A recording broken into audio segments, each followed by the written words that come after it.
Chapter 1534. Why are you here? As soon as Song Yunchi finished speaking, Mu Wanru suddenly saw a nurse walking toward her from the side. She immediately panicked and hid behind Song Yunchi. She pointed at the nurse and wailed, "Devil! You devil! You're the devil who killed my child. Don't come over. Get lost. Get lost." She screamed crazily and hid behind Song Yunchi. Her eyes were wide open as if she had seen a ghost. Song Yunchi's face was filled with embarrassment. The nurse had a helpless expression on her face. She called the security department and said that the patient had sneaked out. Even when the security department escorted Mu Wanru back to the ward, Song Yunchi was still in a daze. Later, she found out from the hospital director that the patient had gone crazy due to excessive stimulation. She also suffered from a very strong paranoia, and her mental state was extremely unstable. She was sent here by a mysterious person. When she was sent here, the person did not give any information about the patient and only asked the hospital to take her in. At the same time, as a condition, this person built a medical building for the hospital. Only then did the hospital director happily accept the patient. Song Yunchi knew that the hospital director was deliberately hiding it from her. She guessed that Mu Wanru must have been sent by the muse and asked the hospital to hide her identity. Mu Wanru had gone crazy. Out of humanitarian reasons, the muse sent her to a mental hospital and gave her a decent place to stay. However, Mu Wanru's identity was special. The muse repeatedly asked the hospital to strictly protect all information and forbade it from being revealed to anyone. After Song Yunchi received the test report, she did not stay in the hospital for long. Song Enya still felt that the whole thing was quite mysterious. How could a perfectly fine person go crazy for no reason? After Song Yunchi finished speaking, she could not help but sigh. "Enya, you didn't see that scene.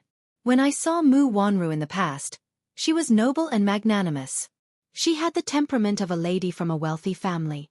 When I saw her today, she no longer looked dignified. Her hair was disheveled and she was crazy, just like a beggar. I don't know what happened, but she really went crazy. I guess there's no hope. She can only spend the rest of her life in the hospital." Song Enya was still in a daze. "I still can't believe it. How did Mu Wanru go crazy? Which hospital is she in?" "Daan Hospital," Song Yunchi replied. Song Enya seemed to be deep in thought. "What? You don't believe my words and you want to see it for yourself?" Yunchi, pretending to be unhappy. Song Enya hurriedly replied, "No. Brother, listen to yourself. I just a little. I can't believe it. I can't believe it. She. What? Song. It's impossible for a person to go crazy for no reason. She must have been agitated. That's enough. You're so stupid. Don't think too much about those useless things." Song Enya said angrily, "What? Brother, you only know how to make fun of me." Chapter 1535. After sitting in the living room for a while, Song Yunchi went to the study to do some reading. Song Enya, on the other hand, sat on the sofa in a daze for a long time. Has Mu Wanru really gone mad? Daan Hospital was the only provincial psychiatric hospital in the capital. There were many mentally ill patients there. Is Mu Wanru really in there? The next afternoon, Song Enya drove to Daan Hospital. When she entered, the security guard stopped her. "Hello, miss. You are?" She panicked for a moment but maintained her composure. "I'm here to visit a patient's family." "Oh, come and register then," the security guard instructed. She casually wrote down a name and number on the registration book and was allowed to enter. She walked to the inpatient department. As soon as she stepped through the door, she felt a chill in her bones. The lobby of the inpatient department was extremely spacious, but it gave off an extremely oppressive feeling. The wind that blew from all directions invaded his body, causing him to shudder in fear. She had heard that the psychiatric hospital was a very scary place. Even a mentally healthy person would be driven crazy by the oppressive atmosphere here. This was not a lie at all. It was really too oppressive here. It gave off the feeling of hell on earth. When she reached the third floor, she could even hear several hysterical voices from the end of the long corridor. Song Enya looked over suspiciously. The wards here had a double-layered security design, with a wooden door and a stainless steel railing blocking the outside. A mentally deranged patient was grabbing the stainless steel door and shaking it wildly while screaming. His shrill cries echoed in the corridor, making one feel inexplicably flustered. "How do you do, miss?" The sudden inquiry from behind startled her. She screamed uncontrollably and turned around abruptly, only to see a nurse standing awkwardly at the same spot, looking at her in confusion. "I'm sorry. Did I scare you?" When she saw that it was a nurse from the hospital, she was secretly annoyed at herself for making a fuss over nothing. She immediately calmed herself down and smiled. "I'm sorry. I was a little frightened." "It's all right." The nurse paused and asked carefully, "Miss, who are you looking for?" "It's like this. I'm looking for someone. She's in this hospital. I'm here to visit her." "Okay, may I ask who the patient is? What's your name?"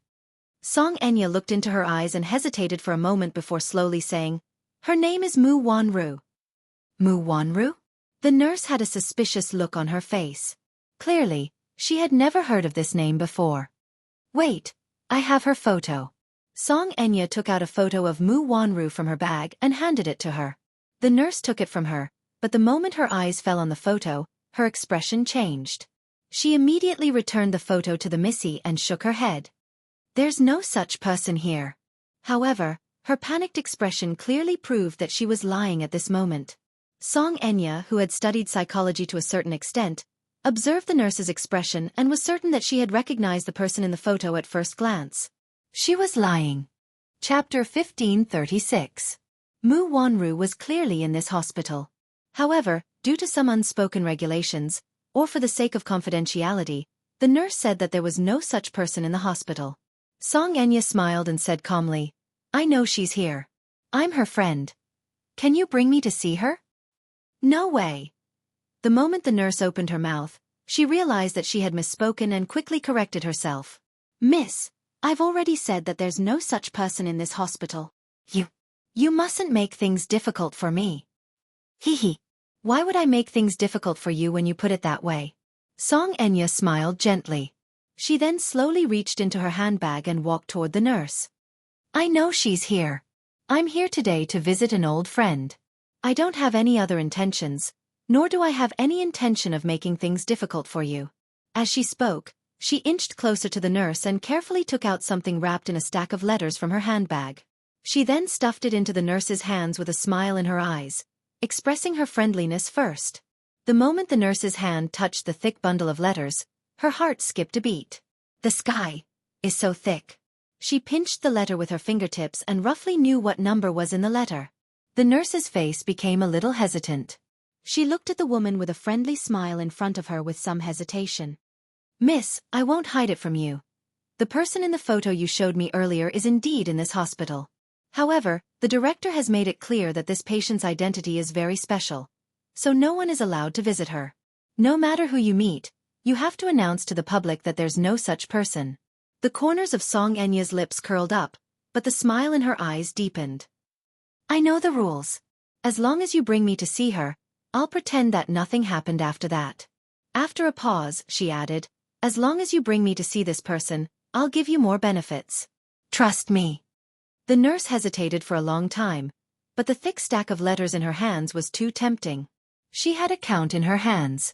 She touched the letter and found that it was definitely a 5-digit number. What a tempting number!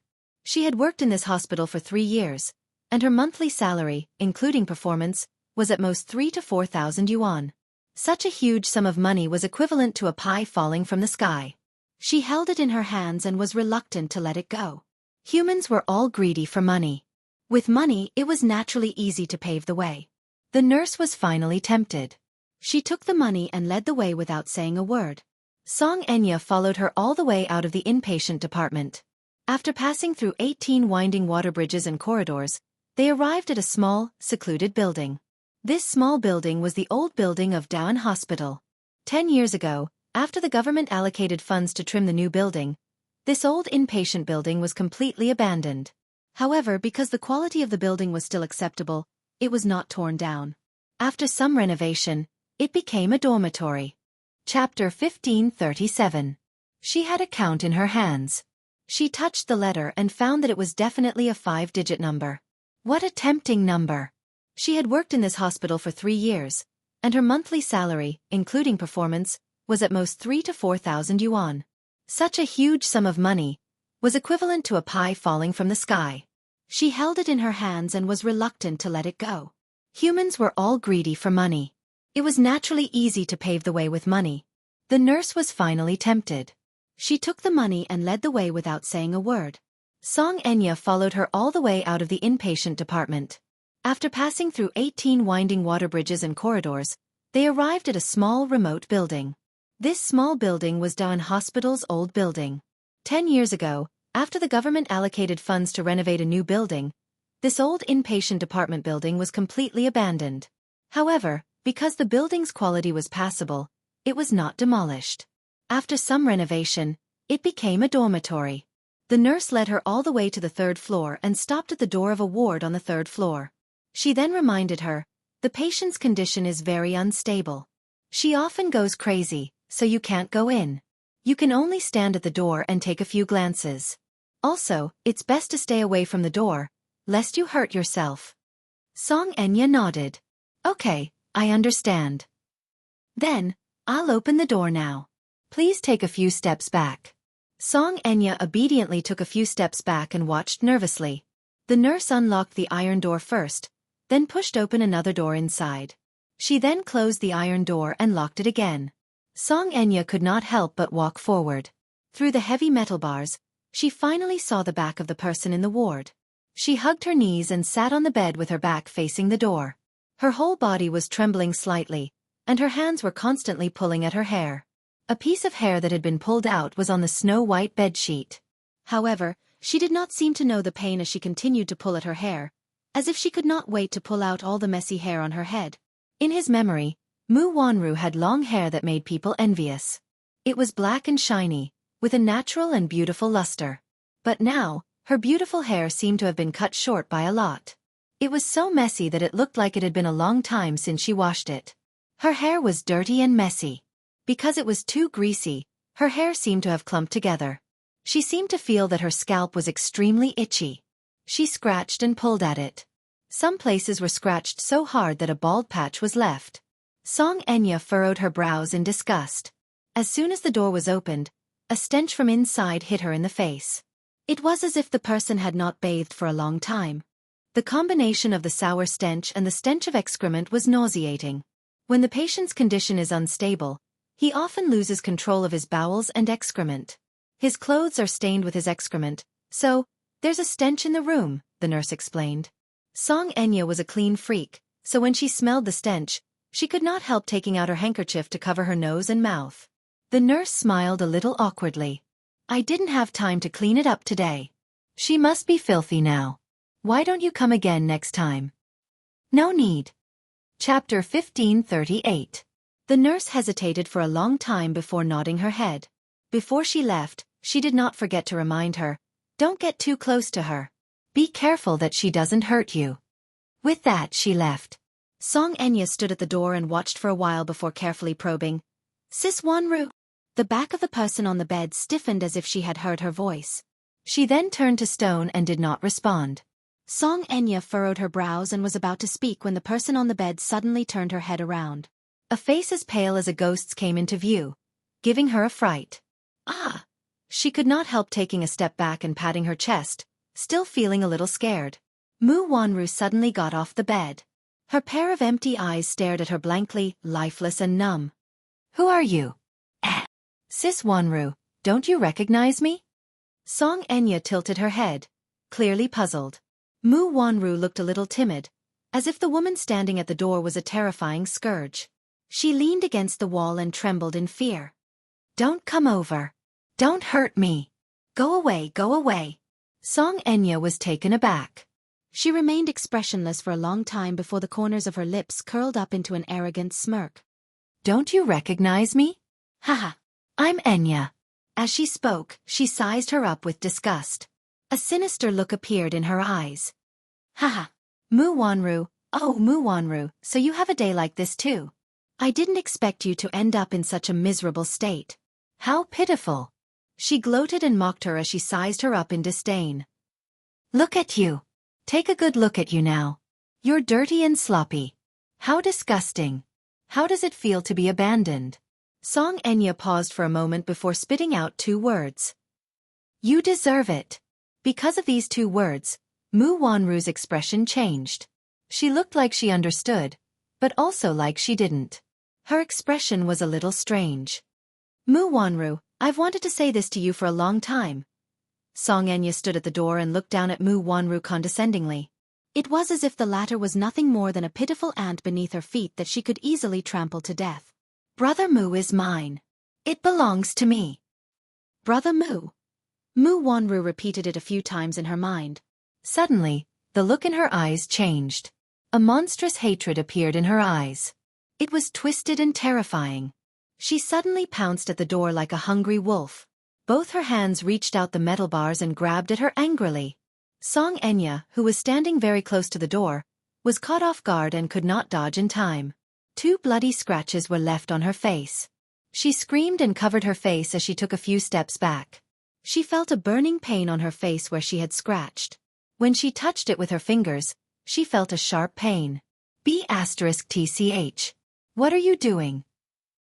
Song Enya covered her face and yelled at her. Mu Wanru, on the other hand, seemed to have gone crazy. She kept making muffled sounds as her hands scratched in her direction. She was slurring her words and could not make out what she was saying at all. Song Enya hurriedly took out a hand mirror to check her face. There were 2 bloody scratches on her face from the other's sharp nails. Chapter 1539. Song Enya wiped her hands with a handkerchief and frowned in pain. She then looked at Mu Wanru's long fingernails, which were embedded with a mixture of black and yellow filth, and felt nauseous again. How disgusting. Oh God! Just how dirty were her hands? When she pounced on her, the gust of wind that came with her was accompanied by a fishy stench. Song Enya looked at the room behind her and saw that it was extremely dirty. There were feces, vomit, and all kinds of urine stains in the room. It was a sight that made one's scalp tingle. Mu Wanru screamed like a madwoman. Yun Shersha! I'm going to kill you! I'm going to kill you! Song Enya was stunned. Suddenly, a strange and vicious expression appeared on her face. You recognize me? Yun Shersha. Even if you turn into ashes, I'll still remember you. I won't let you off. You deserve to die. You deserve to die. You killed my child. You're the one who killed my child. Child? What child? Song Enya was stunned. Why did she keep saying that Yun Shersha killed her child? Wasn't Mu Wanru infertile? Could it be? Was it her and Brother Mu's child? Song Enya's face turned ashen when she thought of this. B*TCH. Where did your child come from? Song Enya easily lost her rationality when it came to Mu Yaja.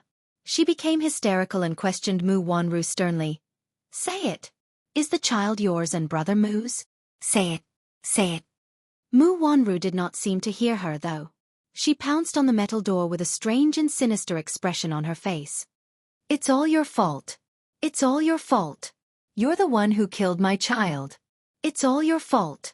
Return my child to me. Return my child to me. Song Enya panicked. She rushed forward and slapped Mu Wanru, leaving a deep handprint on her cheek.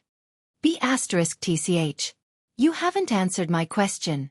Say it, where did your child come from? Ha ha ha. My child is gone. It's gone. My child was killed by you. Mu Wanru, however, did not answer her question. She looked extremely depressed as she slid to the ground, her eyes empty and lifeless. The child is gone. The child is gone. Yun Shersha, you deserve to die. You deserve to die. Song was filled with anger. She had lost her rationality, but when she regained her senses, she sneered at herself. She had actually stooped to the level of a lunatic. Where did the child come from? She must have been delusional. She had been delusional.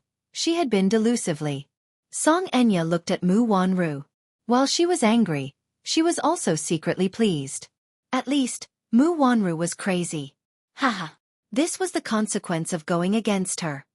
Who told you to fight with me? Song Enya suddenly cursed.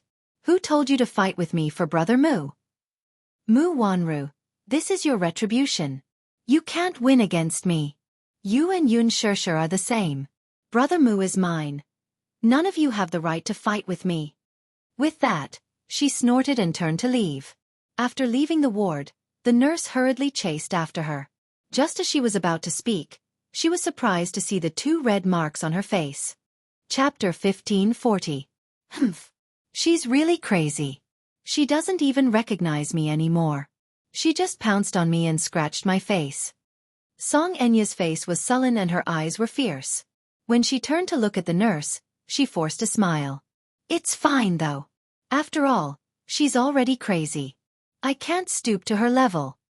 The nurse exchanged a few pleasantries before begging her again. Please don't tell anyone about what happened today. Otherwise, I'll definitely be fired by the hospital. I beg of you. All right. I got it. Song Enya suddenly asked. Oh right. What's your name? Li Qian. Okay. Song Enya turned around and left. Before she left, she went to the hospital director's office and told him about what had happened today. She mentioned one thing. There's a nurse in your hospital. I asked her to take me to visit a patient. She actually shamelessly asked me for a red packet. How exactly does your hospital train its employees? Even a lowly nurse knows how to be corrupt and accept bribes? The director's face turned white after hearing her words. He immediately made a phone call and confirmed that there was indeed such a thing. Then, he fired the caregiver named Li Qian on the spot. Song Enya smiled smugly and left the hospital. If she was bullied, no one would have an easy time. After resting for a few days, Yun Shishir was notified to join the production team and attend the press conference held by the production team of Lethal Beauty. It was not until all the main creators were present at the press conference that Yun Shishir learned about the full lineup of the production team. The female lead was confirmed to be Lin Ji, while the male lead was Hua Jin, a popular actor in ancient costumes. Lin Ji was a famous actress in ancient costumes, so there was no doubt that she would play the female lead.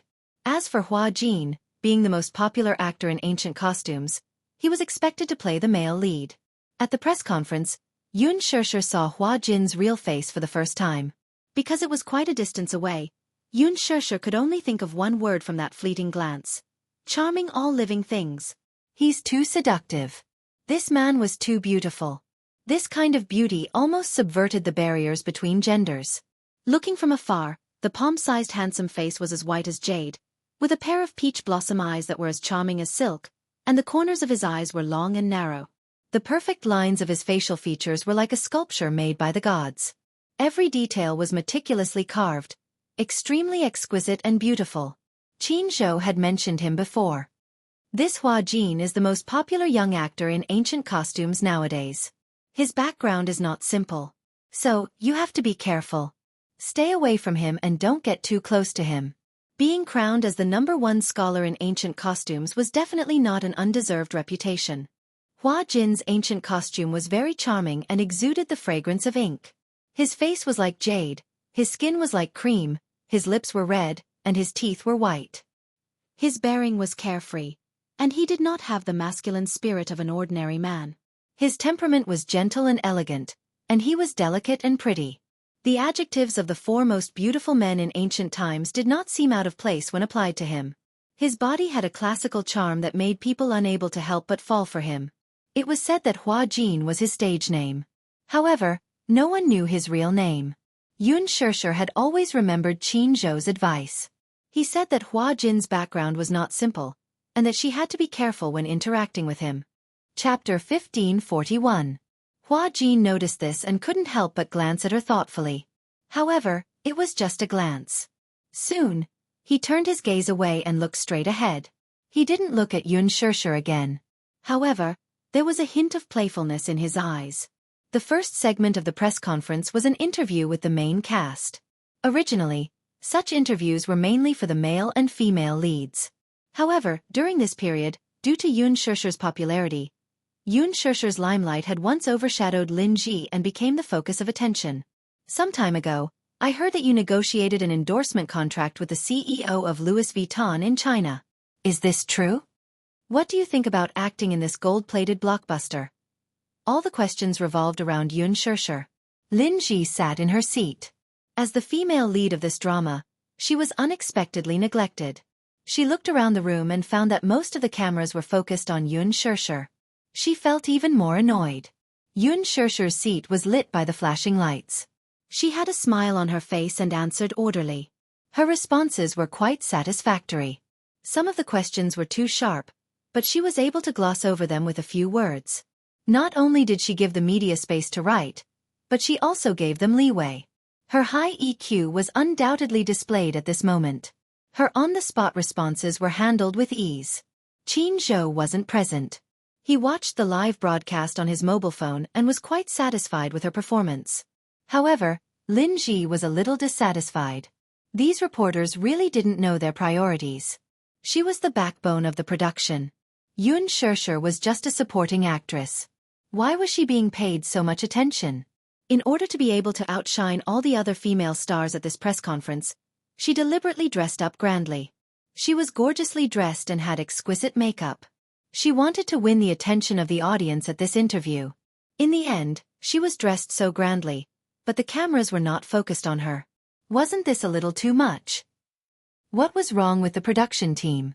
Didn't they inform the media in advance? She was the female lead. The only female lead in this drama. Yun Shirshir was just a supporting actress. A vicious supporting actress. Why was she receiving so much attention? The female lead was actually less popular than a supporting actress. This was too unreasonable. Lin Ji sat in her seat. Because of her anger, her whole body was stiff, as if she had been petrified. The lines on her shoulders were trembling faintly. Although she tried to force a smile on her face, the anger in her heart was surging more and more violently, and she was almost unable to suppress it. However, for the sake of the overall situation, she could only forcefully endure it. However, the displeasure in her eyes could not be concealed. As a result, when it was rare for the media to interview her, her attitude was quite unfriendly. Her tone was very harsh, and she even retorted with some sharp questions. As a result, the media was even more unwilling to interview her. On the other hand, Yun Shirshir's ability to react quickly in the forest made the media more willing to interview her. Because of her interaction, the audience was laughing non-stop. Yun Shirshir was someone who knew how to show off her burdens. Her answers were witty and humorous. She was not as coy and pretentious as other actresses. She was reserved and witty at the same time. The media was amazed. This Yun Shirshir's EQ was too high. Chapter 1542. Halfway through the meeting, a media reporter suddenly raised his hand and asked a very difficult question. It said that director Gu originally wanted to cast you as the female lead, but you ended up playing the supporting role. How do you explain this rumor? Yun Shirshir was stunned for a moment. Lin Ji and everyone else present were stunned. Except for Hua Jin. He looked at Yun Shirshir, and a playful look appeared on his face, which was more exquisite and beautiful than a woman's. He rested his chin on his hand and looked at her meaningfully, secretly anticipating her response. Lin Ji also stared at Yun Shirshir, wanting to see how she would answer this question. This question was very tricky. If she didn't answer well, both sides would offend each other. Yun Shirshir pondered for a moment, then said with a smile, I discussed with director Gu and decided on this role. As an actress, I definitely want to play a challenging role. I really want to try this character. I feel that this character has a lot of tension, and I also hope to conquer her.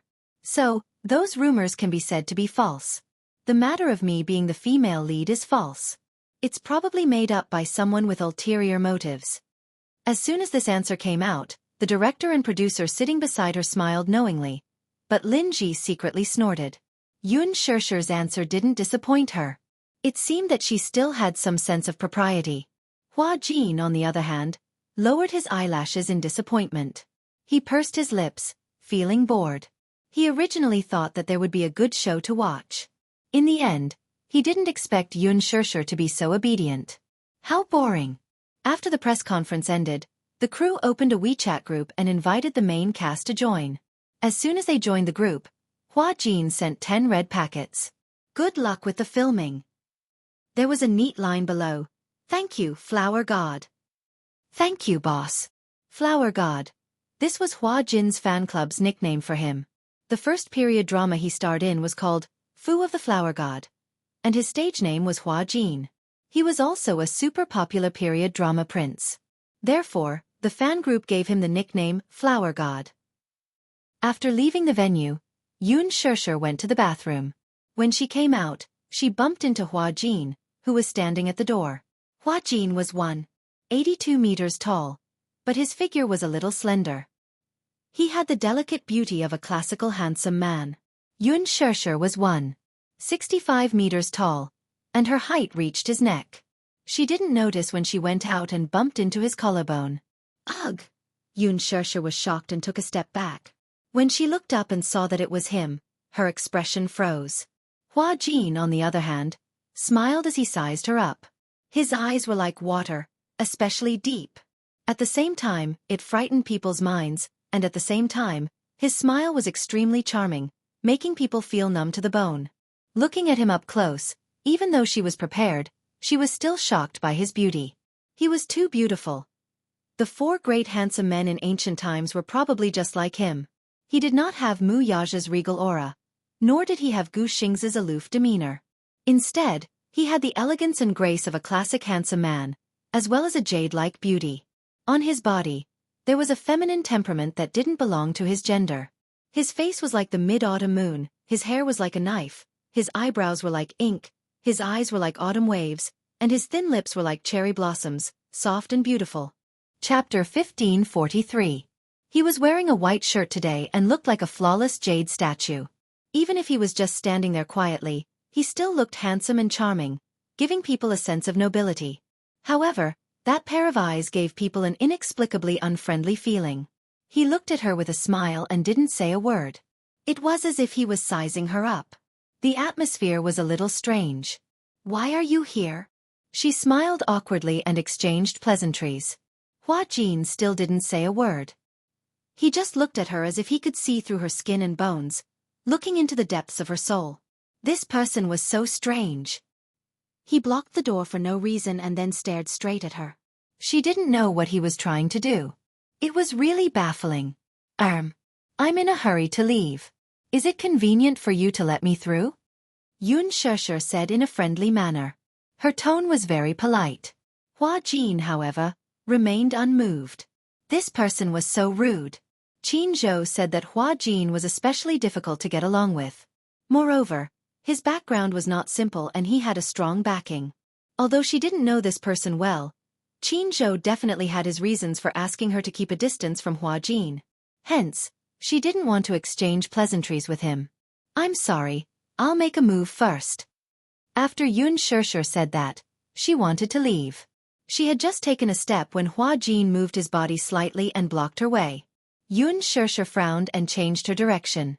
Hua Jin pretended to be natural and leaned against the wall, blocking her way. She looked up in surprise but saw that he was still looking at her calmly with a smile. However, there was a playful look in his eyes, as if he was enjoying it. "Is there anything you want?" she asked. Hua Jin didn't respond and only shook his head slightly. Yoon Shirshir was in a deadlock with him for a few seconds. Catching him off guard, he rushed out like an arrow leaving the bowstring. This time, Hua Jin did not stop her. Yoon Shirshir looked back at him, only to see that he was still in the same position as before, not turning around. She inexplicably scolded him in her heart, then turned around and left. After she left, Hua Jin slowly turned around and looked in the direction she left. He raised his eyebrows and smiled enchantingly. "This is fun." Mu Shi's car was waiting for her at the entrance of the underground parking lot. Yoon Shirshir hurriedly got into the car. Mu Shi, however, sensed that something was amiss with her expression. Glancing at her, she saw that the latter looked displeased and angry. "What's wrong, Shirshir?" she asked nervously. "Did someone bully you?"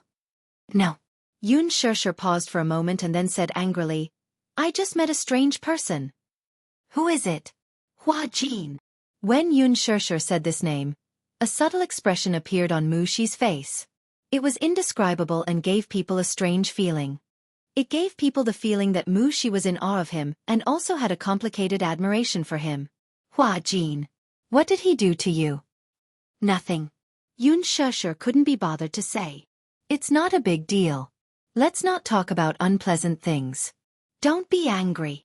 Hua Jin is indeed not easy to get along with." Mu Shi comforted her. "He's not easy to get along with?" Yes. Yes, his personality is very strange. Why do you and Qin Zhou say that? Chapter 1544. That's because he's very arrogant and unpredictable. He does everything according to his temperament. He's also known for his vicious tongue, even more so than Qin Zhou's. In that case, Yun Shusher raised a brow. With his personality, he'll be at a disadvantage in showbiz. Disadvantage? That's for others. Hua Jin won't. What do you mean? She explained, that's because he has a strong backing. How strong? In any case, he has a very strong backer, but we can't say who that backer is. She drove the car out of the car park. After paying the fare, she added, Qin Zhou wants you to keep a distance from him. He's probably afraid that you'll be banned if you get too close to him. What do you mean? That backer of his isn't someone to be trifled with. If you must describe it. Sure. Have you seen the ancient poetry queen's male pet? Male pet? Yun Shusher furrowed her brows as realization dawned on her. She continued. Hua Jin is that man who's favored by the queen. He actually doesn't come from a good background, but with that backer backing him, no one dares to offend him. Those female stars who were involved in scandals with him in the past were all banned and disappeared without a trace. He was probably suppressed by the sugar daddy behind him. That's why Qin Zhou told you not to get too close to him, lest you get targeted. Yun Shusher. There was such a thing. Actually, many popular artistes have backers behind them. Some of them are obvious at a glance, while others you can't figure out, so you'll have to stay away from them. Generally speaking, the more mysterious the backer's identity is, the more complicated his background is. Most of them have connections with the government. The identity of Hua Jin's backer has always been a mystery. That's why. Qin Zhou's advice has its reasons. It was no wonder that Lin Ji, who loved to ride on people's coattails, would take a detour when she saw Hua Jin. Yun Shusher, however, shuddered. Don't think too much. Once you're in the production team, you just have to be careful. Mu Shi comforted her with a smile. Yun Shusher nodded. When Hua Jin left the venue, a luxurious convertible sports car was parked in the parking lot, waiting quietly. He walked to the car door and knocked on the window. The window slowly lowered, revealing the face of a woman with exquisite makeup. Are there any reporters behind you? Hua Jin shook his head and smiled. No. Get in. Hua Jin opened the door and got into the car. Before he could fasten his seatbelt, the woman's figure stuck to him like a seductive snake spirit. She gently sucked on the corner of his lips and licked it with the tip of her tongue. Jin, I haven't seen you for a few days. Did you miss me? Yes. I miss you too.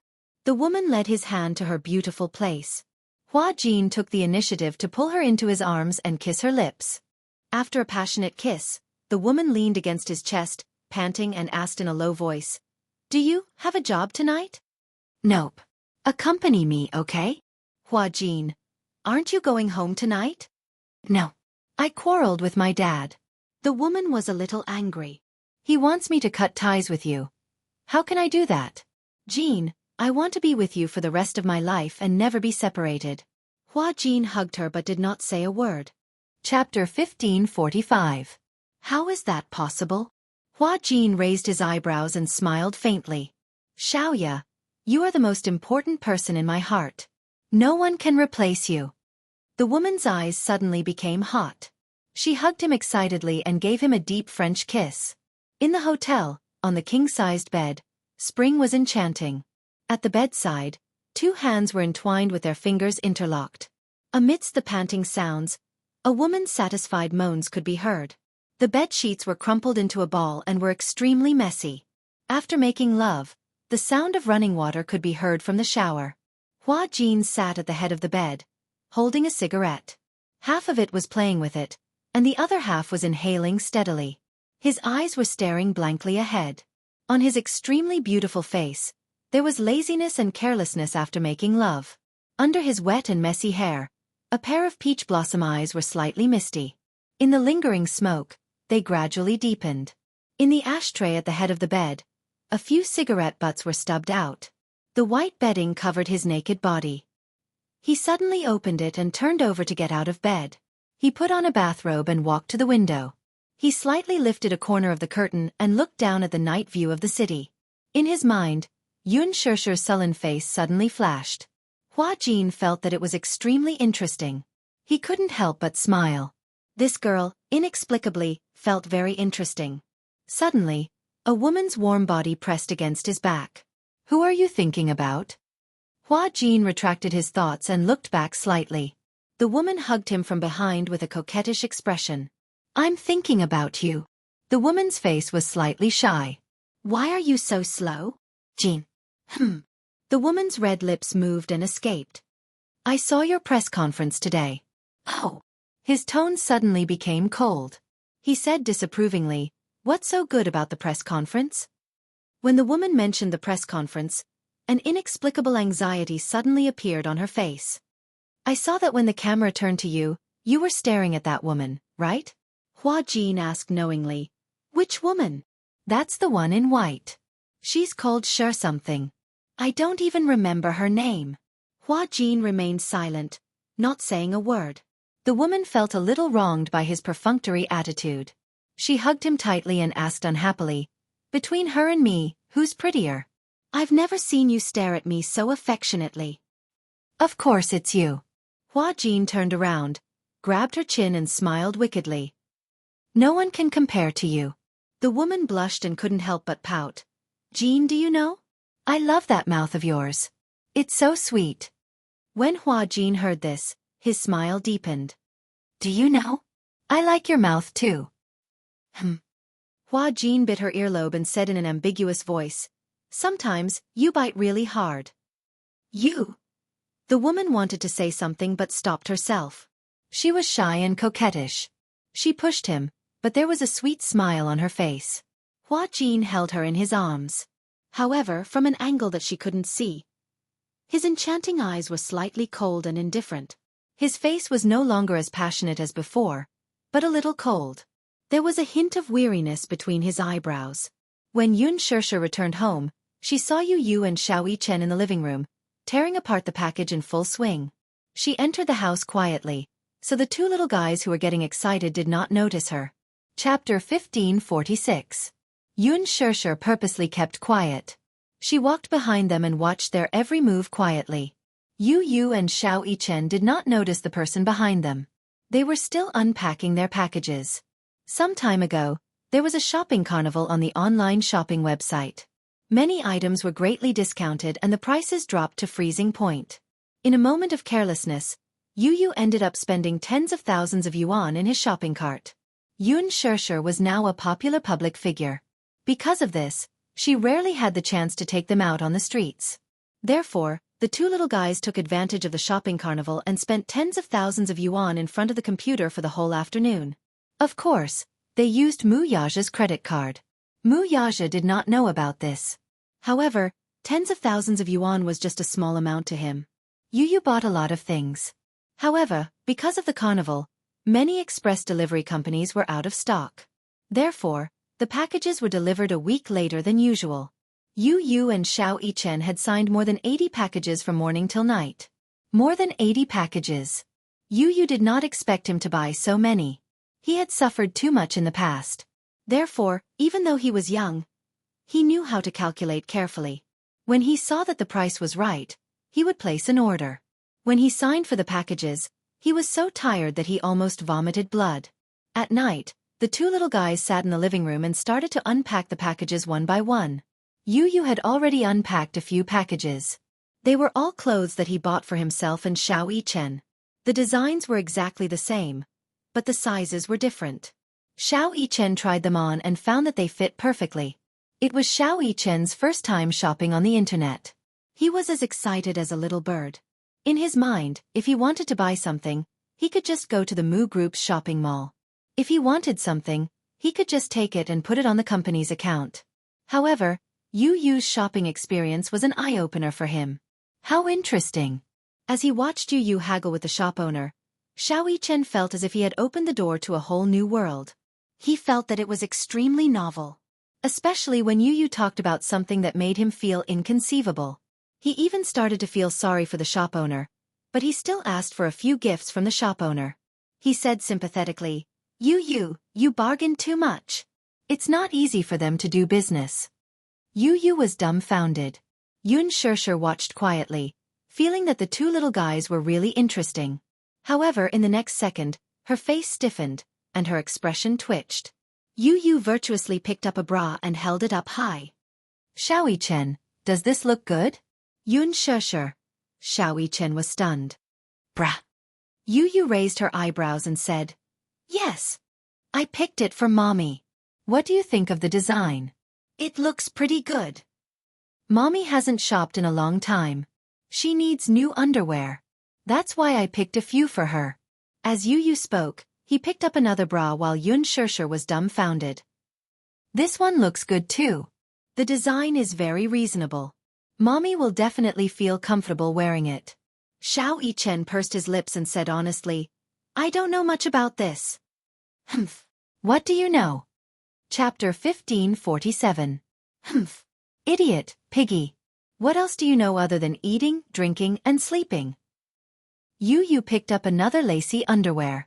I bought a lot of underwear for Mommy. I was afraid that she wouldn't like it, so I bought one of each design and let her take turns to change. Xiaoyi Chen suddenly scratched his head and whispered, Still, I feel that Mommy will feel embarrassed if you buy so many underwear for her. Yun Shirshir, who was behind him, was petrified. It was more than just embarrassment. It was simply too shameful. Sure. If you don't say it, who will know? Yu looked at him in disdain. He paused for a moment and then tidied up the stack of bras. When the time comes, I'll secretly stuff these into the wardrobe.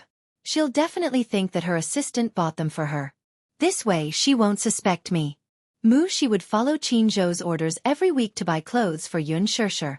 From underwear to gowns, she would buy everything from the inside to the outside.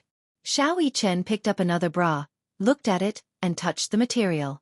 The texture was soft. Is there anything particular about the design you mentioned? Yu frowned and said disdainfully, Of course, there's something particular about it. Tell me about it. Xiaoyi Chen propped his chin on his hand and looked at her, expressing his eagerness for knowledge.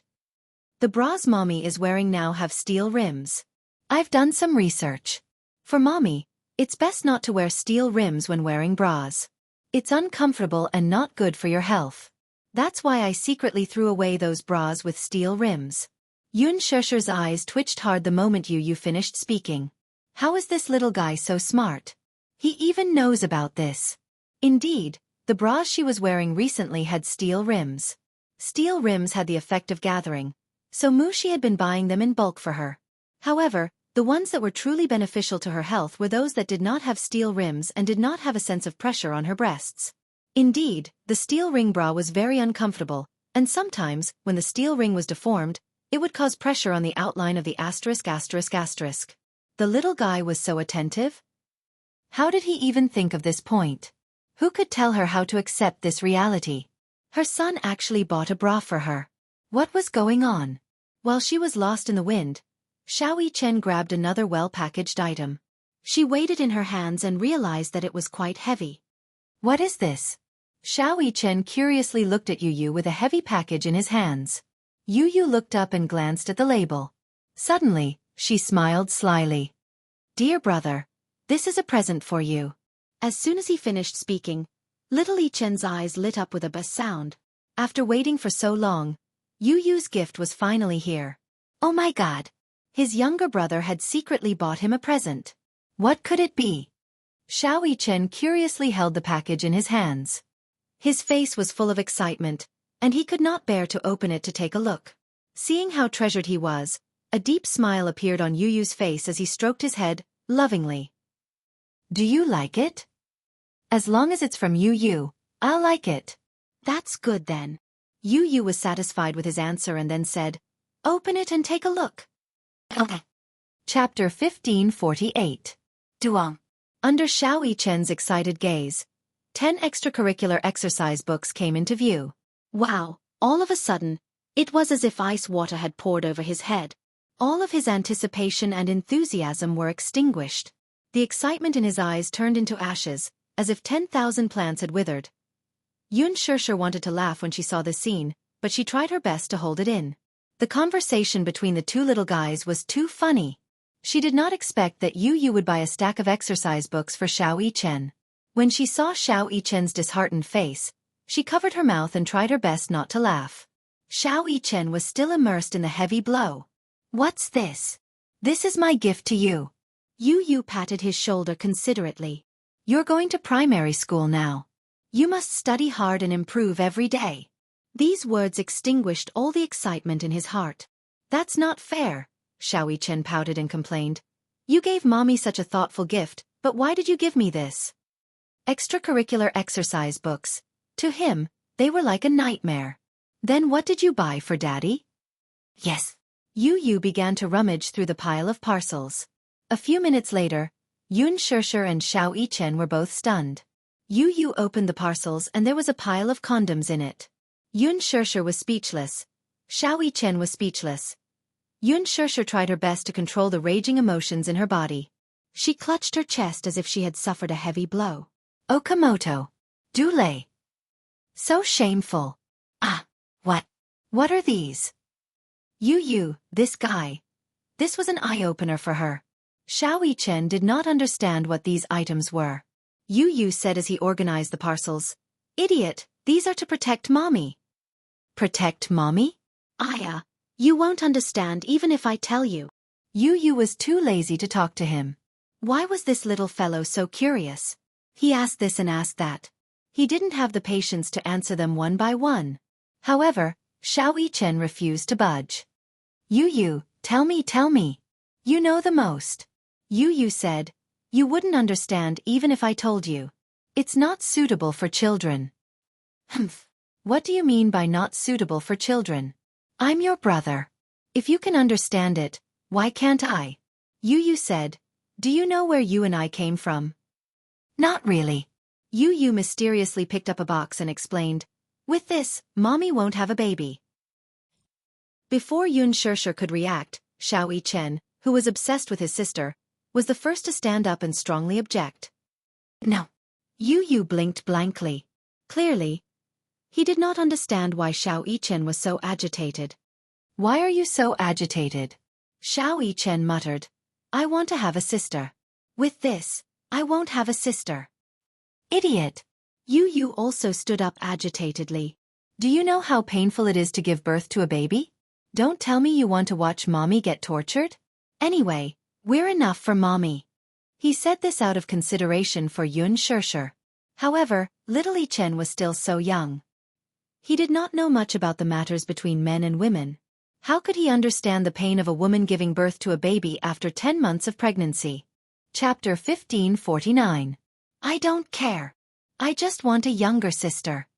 Yu Yu was speechless. He snorted and said, "I don't care what you say. I won't watch Mommy suffer." A long time ago, he had seen a video about a woman who was pregnant for 10 months and went into the operating room to give birth. He was still young when he watched the video, but he was deeply frightened by the shocking reality of the scene. So, Mommy went through such terrible torture when she gave birth to him? Some pregnant women even went through the gates of hell after giving birth to their babies. Yu Yu still had lingering fears after watching the video for a long time. His heart ached, he was sad, and he felt even more guilty towards Mommy. Hence, from then on, Yu Yu was even more considerate towards Yun Shishir. He even loved her from the bottom of his heart. Because Mommy gave birth to him at the cost of her youth and pain, he had to dote on her even more. Xiao Yichen did not understand. He looked at Yu Yu in disdain and suddenly said meaningfully, "Humph. I got it." "What do you mean?" "You're obviously worried that Mommy will take away your love after giving birth to a younger sister. I'm just worried that you'll have a younger sister to compete with you for love." Xiao Yichen suggested a conspiracy theory. Yu Yu's eyes twitched. "Compete for love. Isn't that so? Don't think that I don't know your good intentions." Xiao Yichen said a rare phrase. Then, he had an expression that said, "I've already seen through you." Yu Yu was speechless. He thought to himself, what nonsense is this guy saying again? Xiao Yichen suddenly took out a few sewing needles from the side. These were the same sewing needles that Yu Yu had used to sew the curtains. He picked up the needles and was about to poke the packaging of the condoms. Ah! Yu Yu was shocked when he saw this. He quickly snatched the sewing needles from his hand. What are you doing? I'm poking holes. Then, I'll have a little sister. Xiao Yichen cupped his face with both hands and said longingly. Yu Yu was infuriated. He clenched his fists and waved them around. Then he threatened Xiao Yichen, Little brat, if you continue to cause trouble, I will beat you up. Xiao Yichen snorted indignantly. Then, as if he had seen something behind Yu Yu, his eyes widened in horror. He was so scared that his shoulders began to tremble. What happened? Yu Yu said in surprise. All he did was threaten him, and he was scared to this extent? When did Mu Yichen become so timid? Mom! Xiao Yichen trembled as he spat out a few broken characters. The boy could not help but follow his line of sight and look behind him. Then, he saw Yun Shishir standing behind him. Her face was ashen. Yu Yu! A sinister voice could be heard. It was obvious that a certain woman was very angry at this moment. Mom! Mommy! Yu Yu swallowed with much difficulty and called out to her. Yun Shishir snorted coldly and frowned. Yu Yu and Xiao Yichen hugged each other in fear for warmth. Their teeth were chattering. Before they could dodge, Yun Shishir reached out and pinched each of them by their ears. Wah wah wah, bang. Chapter 1550. Tell me, who bought all these? She pointed at the pile of packages on the floor. Among them, the white Okamoto suit was the most eye-catching. The moment Yun Shishir pointed at the box of suits, Yu Yu's face flushed red. He pursed his lips awkwardly. Little Yichen, on the other hand, discreetly pointed his finger at Yu Yu, reminding his mother of the person who had bought these things. In any case, he wanted to shirk all responsibility. He tried his best to widen his eyes. Blinking pitifully, he looked at Yun Shishir innocently. His pure and clear eyes seemed to be telling her, Mommy, I'm really innocent. I didn't buy all these things. I didn't buy them. Yun Tianyu caught a glimpse of Xiao Yichen's finger secretly pointing at him. It was obvious that the latter was betraying him. He shot him a cold glance as if giving him a silent warning. Rather than calling it a warning, it was more appropriate to call it a threat. Sensing the coercion in his younger brother's eyes, little Yichen bit his pink lips. His outstretched little finger could not help but succumb to his tyrannical power. Feeling wronged, he curled it up and pitifully retracted it back into his sleeve. Yun Shishir took note of this little action. Although she was angry on the surface, she did not know whether to laugh or cry inside. These two little fellows, every time she was angry, they always had the ability to make her lose her temper easily. Yu Yu actually knew how to threaten her older brother. This was not simple. Yu Yu, Yun Shishir angrily asked, what did you buy all these things for? Daily necessities. Yu Yu's face was obviously trying to curry favor with her. Mommy, I bought you a space capsule. You work so hard, but you can sit in it and have a massage when you come back. It's very comfortable. How much does the space capsule cost? Yu Yu answered honestly, $30,000. He had bought the most luxurious space capsule, and the massage effect was very obvious. When he saw Yun Shishir coming back from Milan the last time, she was so tired that her waist and legs were sore. Especially when she was wearing high heels, her feet were about to cramp. His heart ached. Yun Shishir's eyes widened when she heard that a space capsule cost 30,000 yuan. 30,000 yuan. So expensive. Yu, you're such a prodigal. Yun Shishir complained with heartache. Even if she were to rush for a job, it would still cost her 30,000 yuan. Upon hearing this, Yu felt hurt. She clutched her chest sadly as if she had been hurt by Yun Shishir's words. Mommy, how could you say that Yu is a prodigal? How was he squandering? To him, 30,000 yuan was not even worth mentioning. So sad. Mommy actually called him a wastrel?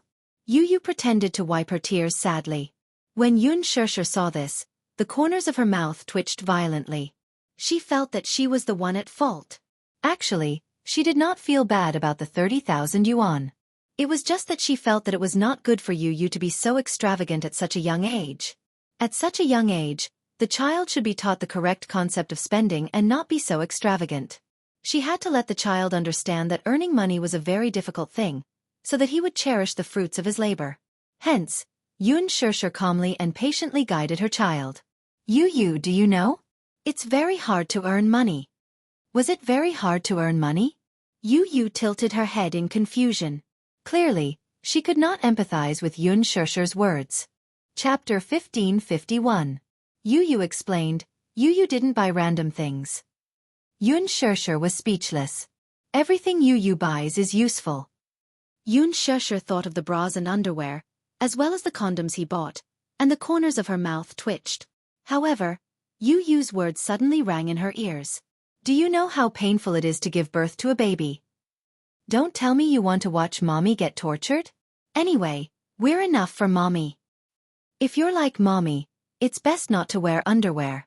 It's uncomfortable and not good for your health. She couldn't get angry anymore. No matter what, this little guy was still thinking about her. Although her son had secretly bought her underwear and condoms, which was indeed shameful, but the child's intention was for her sake. Yun Shusher sighed and frowned slightly. This time, mommy forgives you. Next time. Yun Shusher bit her red lips and said shyly with difficulty, Mommy can buy these things. Yu smiled and opened his arms to pounce on Yun Shusher. He rubbed against her arms and said intimately, Yu knows that mommy won't be angry. Don't do it again. Yun Shusher couldn't help but remind him. Yu nodded and said softly, Okay. He would do whatever mommy said. But mommy works so hard. You have to be more considerate of yourself. Yu is so worried because mommy doesn't know how to take care of herself. Yun Shusher patted his head and kissed his forehead. Okay, mommy knows. You're only 7 years old. Why do you like to nag like an old man? Yu's face immediately turned red. Feeling wronged, she mumbled, Mommy actually said that Yu looks like a little old man. Behind him, Xiao Yichen covered his mouth and burst out laughing. When Yu heard Xiao Yichen's mocking laughter, she turned around and glanced at him coldly. Xiao Yichen could no longer laugh. Yun Shusher flicked Yu's forehead. Don't bully your brother. Well, all right. Yu knows. Evening. When Mu Yaja returned, dinner was already prepared. Tonight, Yun Shusher and Yu prepared dinner together. Yu had bought an oven, so he specially baked a cheesecake tonight. When the cake was served, little Yi Chen, who was sprawled on the dining table, was almost drooling from the craving. After dinner, the family went out for a walk. After returning from the walk, Yun Shusher accompanied the two little guys to watch TV for a while. Then, she coaxed them to sleep. When she returned to the bedroom, she saw Mu Yaja holding a Okamoto set in a daze. When Yun Shusher saw this, her face immediately turned red. In addition to the condoms, there were sex toys included in the Okamoto set as well. Yu had previously asked the store to give more gifts. The store was kind enough to give these to him.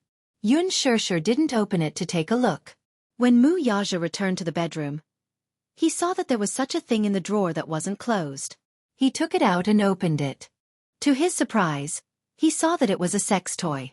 When he saw her, Mu Yaja raised his head. There was a mischievous and playful look in his eyes. It was obvious that he had an unfathomable look. You bought this. Chapter 1552. Yun Shusher was so embarrassed that she immediately rushed forward, wanting to snatch this embarrassing thing away. However, Mu Yaja avoided her with a backhand. Caught off guard, she bumped into his arms. Hey! She looked up and glared at him a little angrily. However, she saw Mu Yaja looking down at her with a hint of speculation in his eyes. You've already bought it. Why are you still hiding it? Yun Shusher felt extremely wronged. It looked like she was going to be accused of this crime. She didn't want to be the scapegoat. Yun Shusher said aggrievedly, I really didn't buy it. If you didn't buy it, who else could it be? I bought the wrong one. Can't I? As Yun Shusher explained, she glared at him. I clearly put it in the drawer. Did you go through my drawer? Mu Yaja corrected her sternly. Miss Yun, pay attention to your words. This bedside table is mine. Are you hinting at me by putting this thing here? It was a 2-meter-long bed. On the left side was Mu Yaja's bedside table. Usually, he would put his watch and phone on it. Today, Yun Shusher had been in a hurry, so she stuffed the box directly into the cabinet. When Mu Yaja came back, he saw it when he opened the cabinet to take out the charger. When he first saw it, he was shocked. Why would this stupid woman buy a condom set? However, when he opened it, he was even more stunned. There were actually sex toys inside, and they were especially realistic. A certain man's thoughts went astray. He looked askance at her with a devilishly charming smile. The teasing look in his eyes made her want to dig a hole in the ground and bury her burning face deep in it. Stupid woman, are you hinting at me? Yun Shirshir lowered her head, not daring to look at his teasing gaze. However, she heard him say something indecent in a very serious tone. Could it be that I'm not enough for you, so you want to borrow? His thin lips were right next to her ear. His breath smelled like orchids, and his warm breath blew into her ear, causing her face to turn red and her heart to beat faster. Shut up! Yun Shirshir flew into a rage out of humiliation. Hey! Can you be a little more serious? Isn't this serious enough? Mu Yaja, however, did not agree. He hugged her and began to bully her even more ambiguously. You haven't seen my indecent side yet. Do you want to see it? No, I don't want to, she answered without thinking.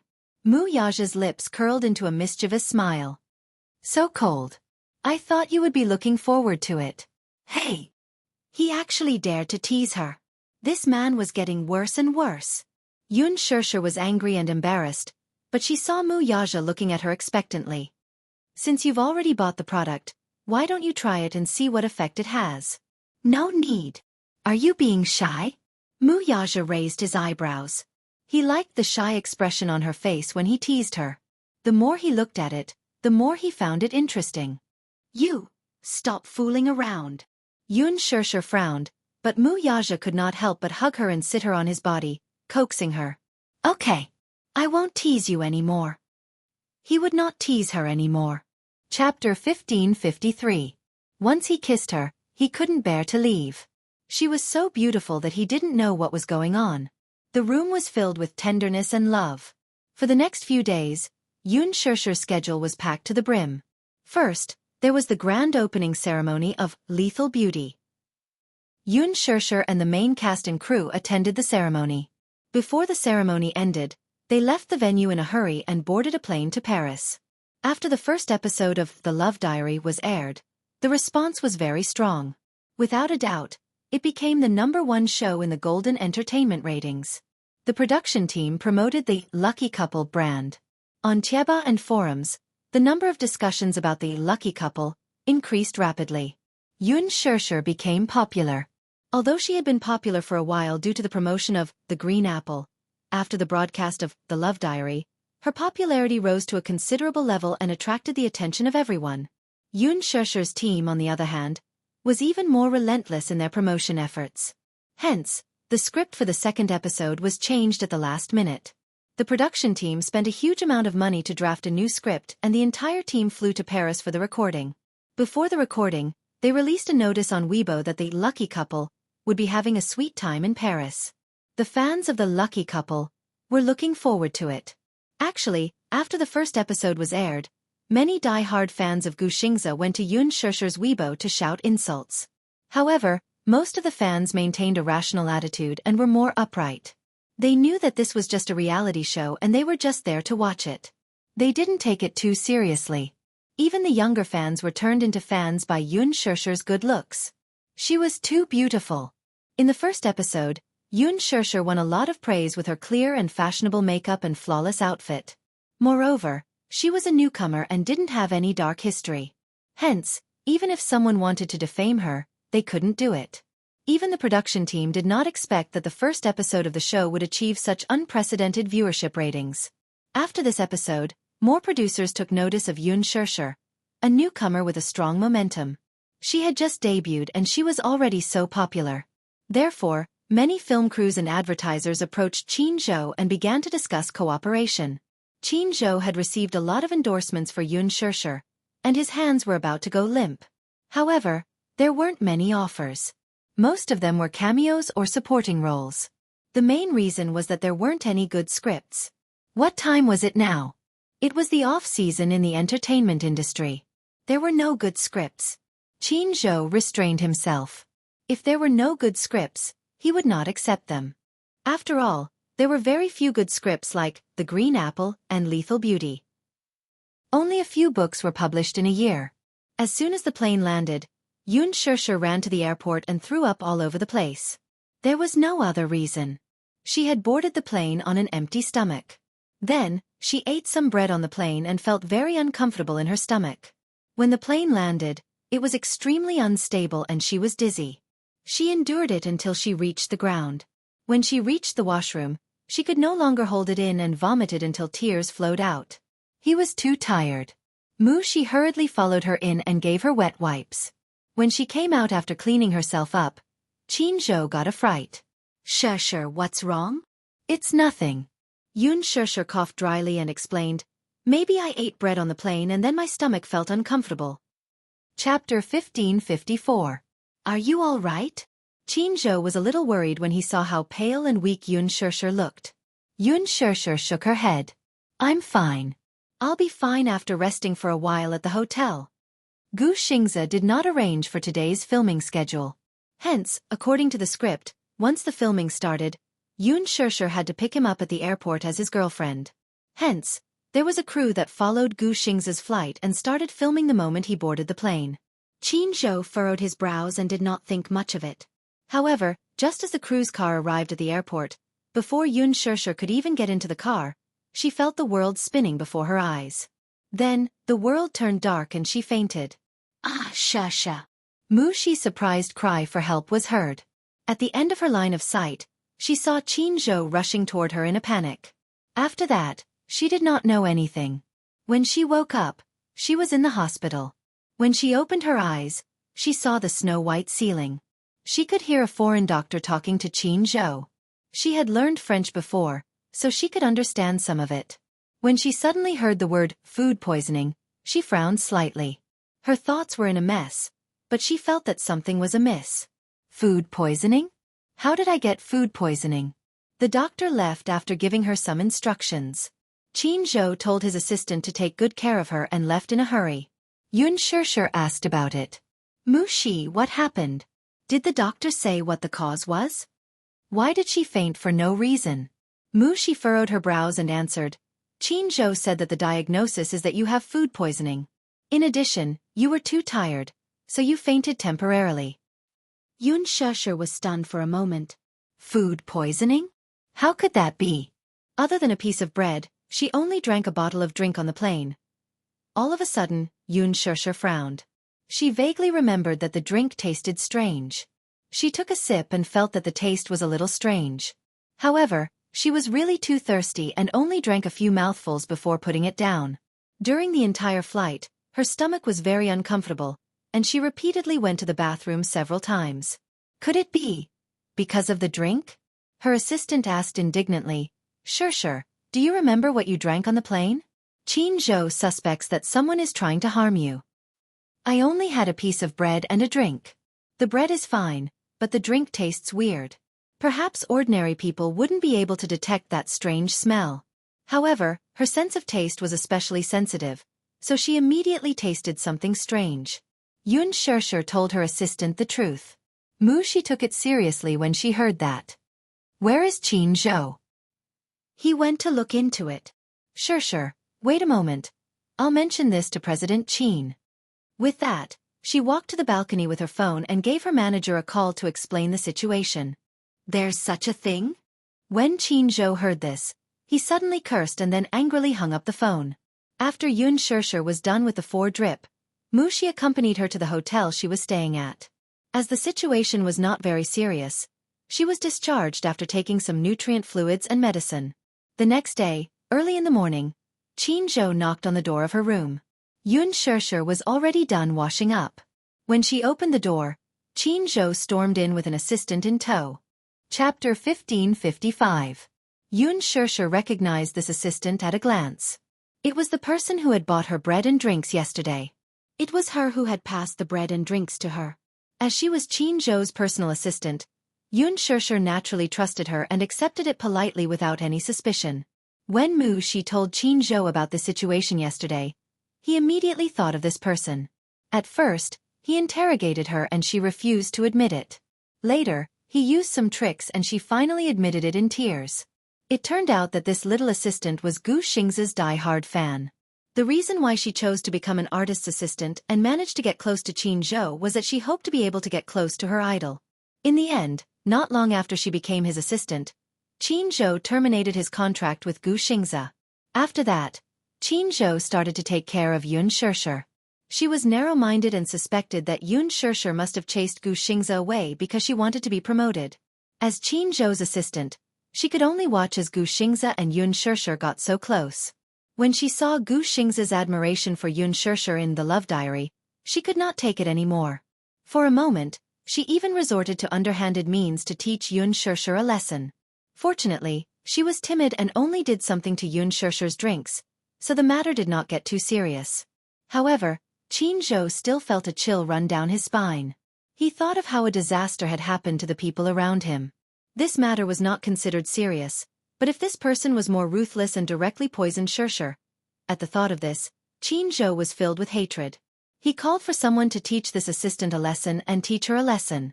To be able to get to this point, Qin Zhou was naturally capable. With just a few tricks, he managed to tame this assistant. Just as this assistant entered Yun Shishir's room, she knelt in front of her in tears and kowtowed repeatedly. "I'm sorry. I'm sorry. I shouldn't have hurt you. It's my fault. I'm heartless, Shishir. I'm sorry." Yun Shishir immediately realized what was going on. "Did you do it?" The man nodded with difficulty. His eyes were red and swollen, but he didn't dare to look at her. Yun Shishir's lips twitched coldly, but she didn't say anything in the end. Qin Zhou said to her, "Later, when we return to the country, I'll send her to the police station." "No need. You forgave her just like that." However, Qin Zhou was somewhat disapproving. "We can't let her off so easily. At most, we'll let her have a taste of what it's like to be poisoned." Yun Shishir replied blandly, "An eye for an eye, a tooth for a tooth." Hearing this, Qin Zhou smiled knowingly. Then he said to his assistant, who didn't dare to raise her head, "Did you hear that?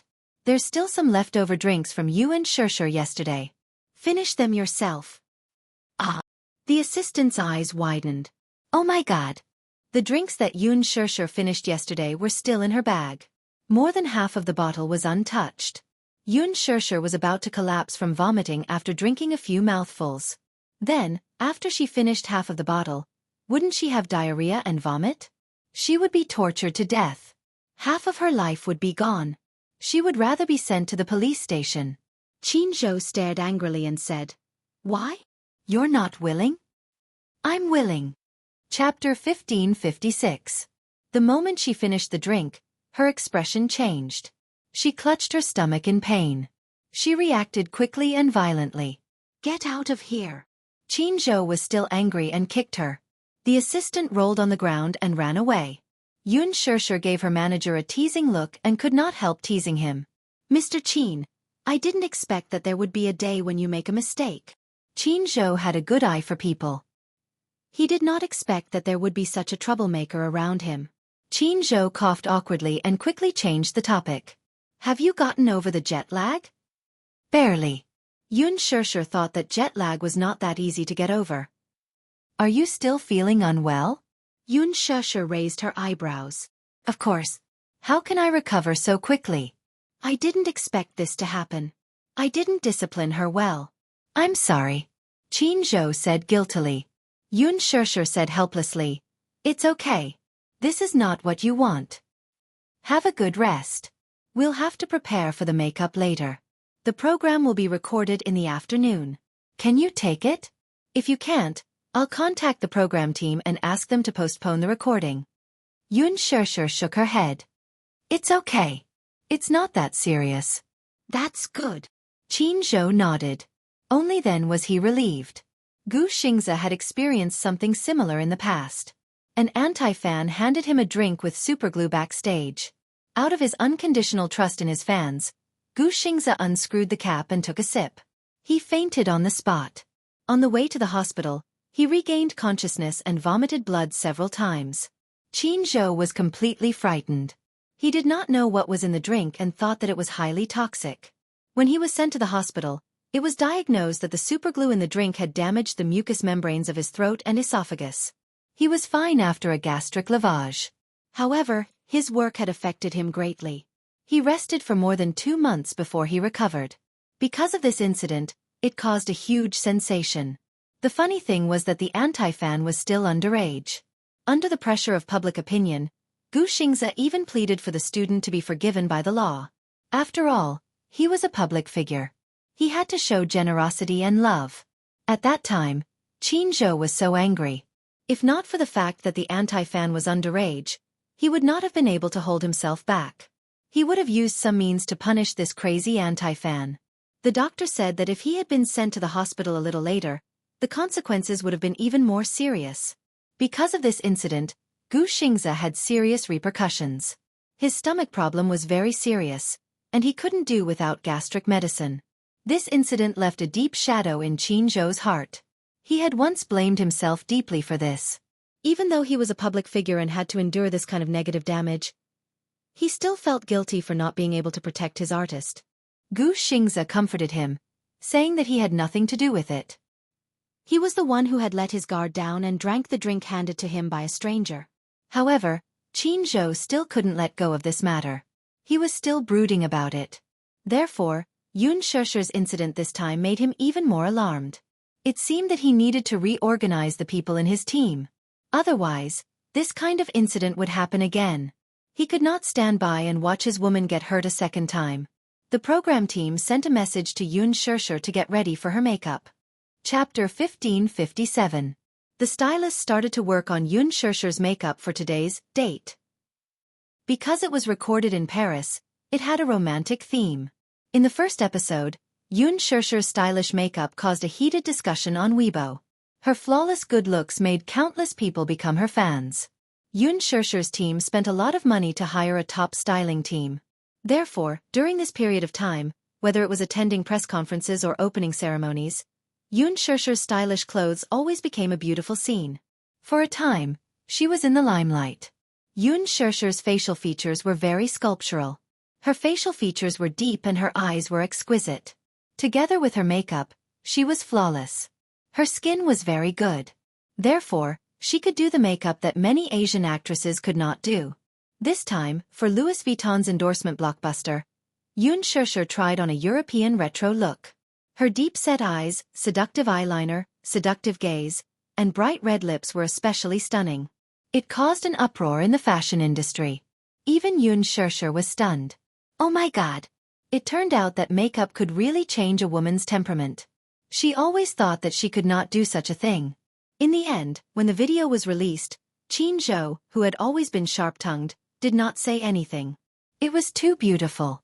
Her fashion sense was too strong. Qin Zhou could not help but think that he should start to make a bold and decisive move for her in the fashion industry. After the makeup was done, Yun Shishi edited the script and officially started to prepare for the filming. The film crew arrived and started to film.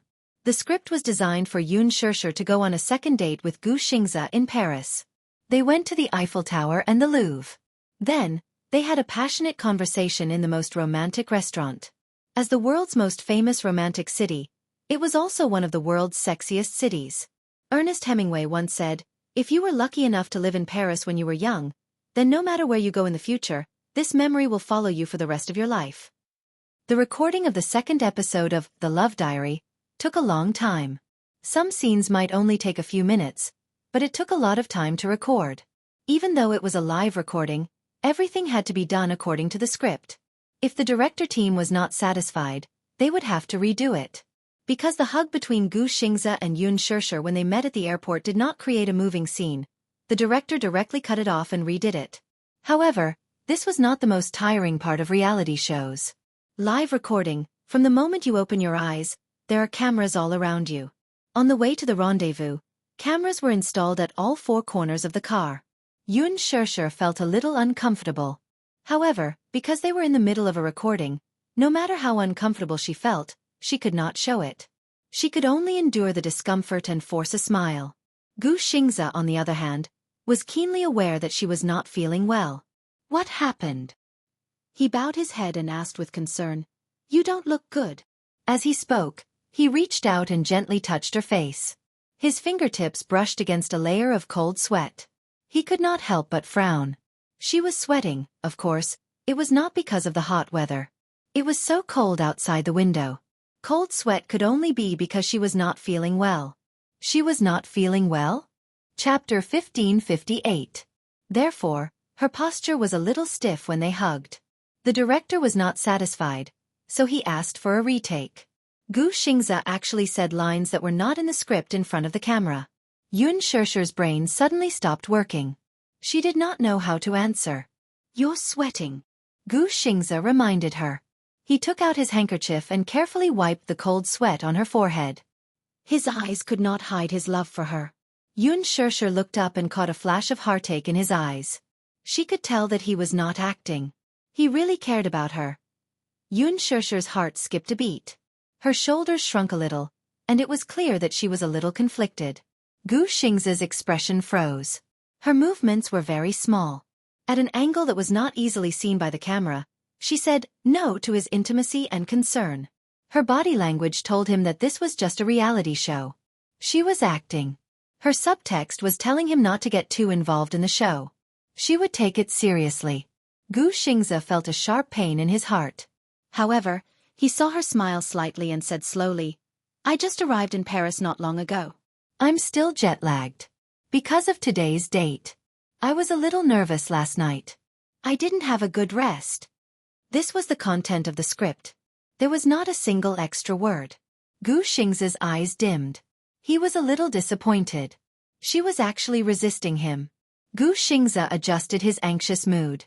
However, his face showed a flawless smile. He continued to record according to the content of the script. After a day of recording, Yun Shishir returned to Sweet Home. The production team had set up an apartment in Paris. It was called Sweet Home. There were more important scenes to be recorded in this apartment. Yun Shishir returned to her room. Naturally, there were cameras in the room. She went into the bathroom and took a shower.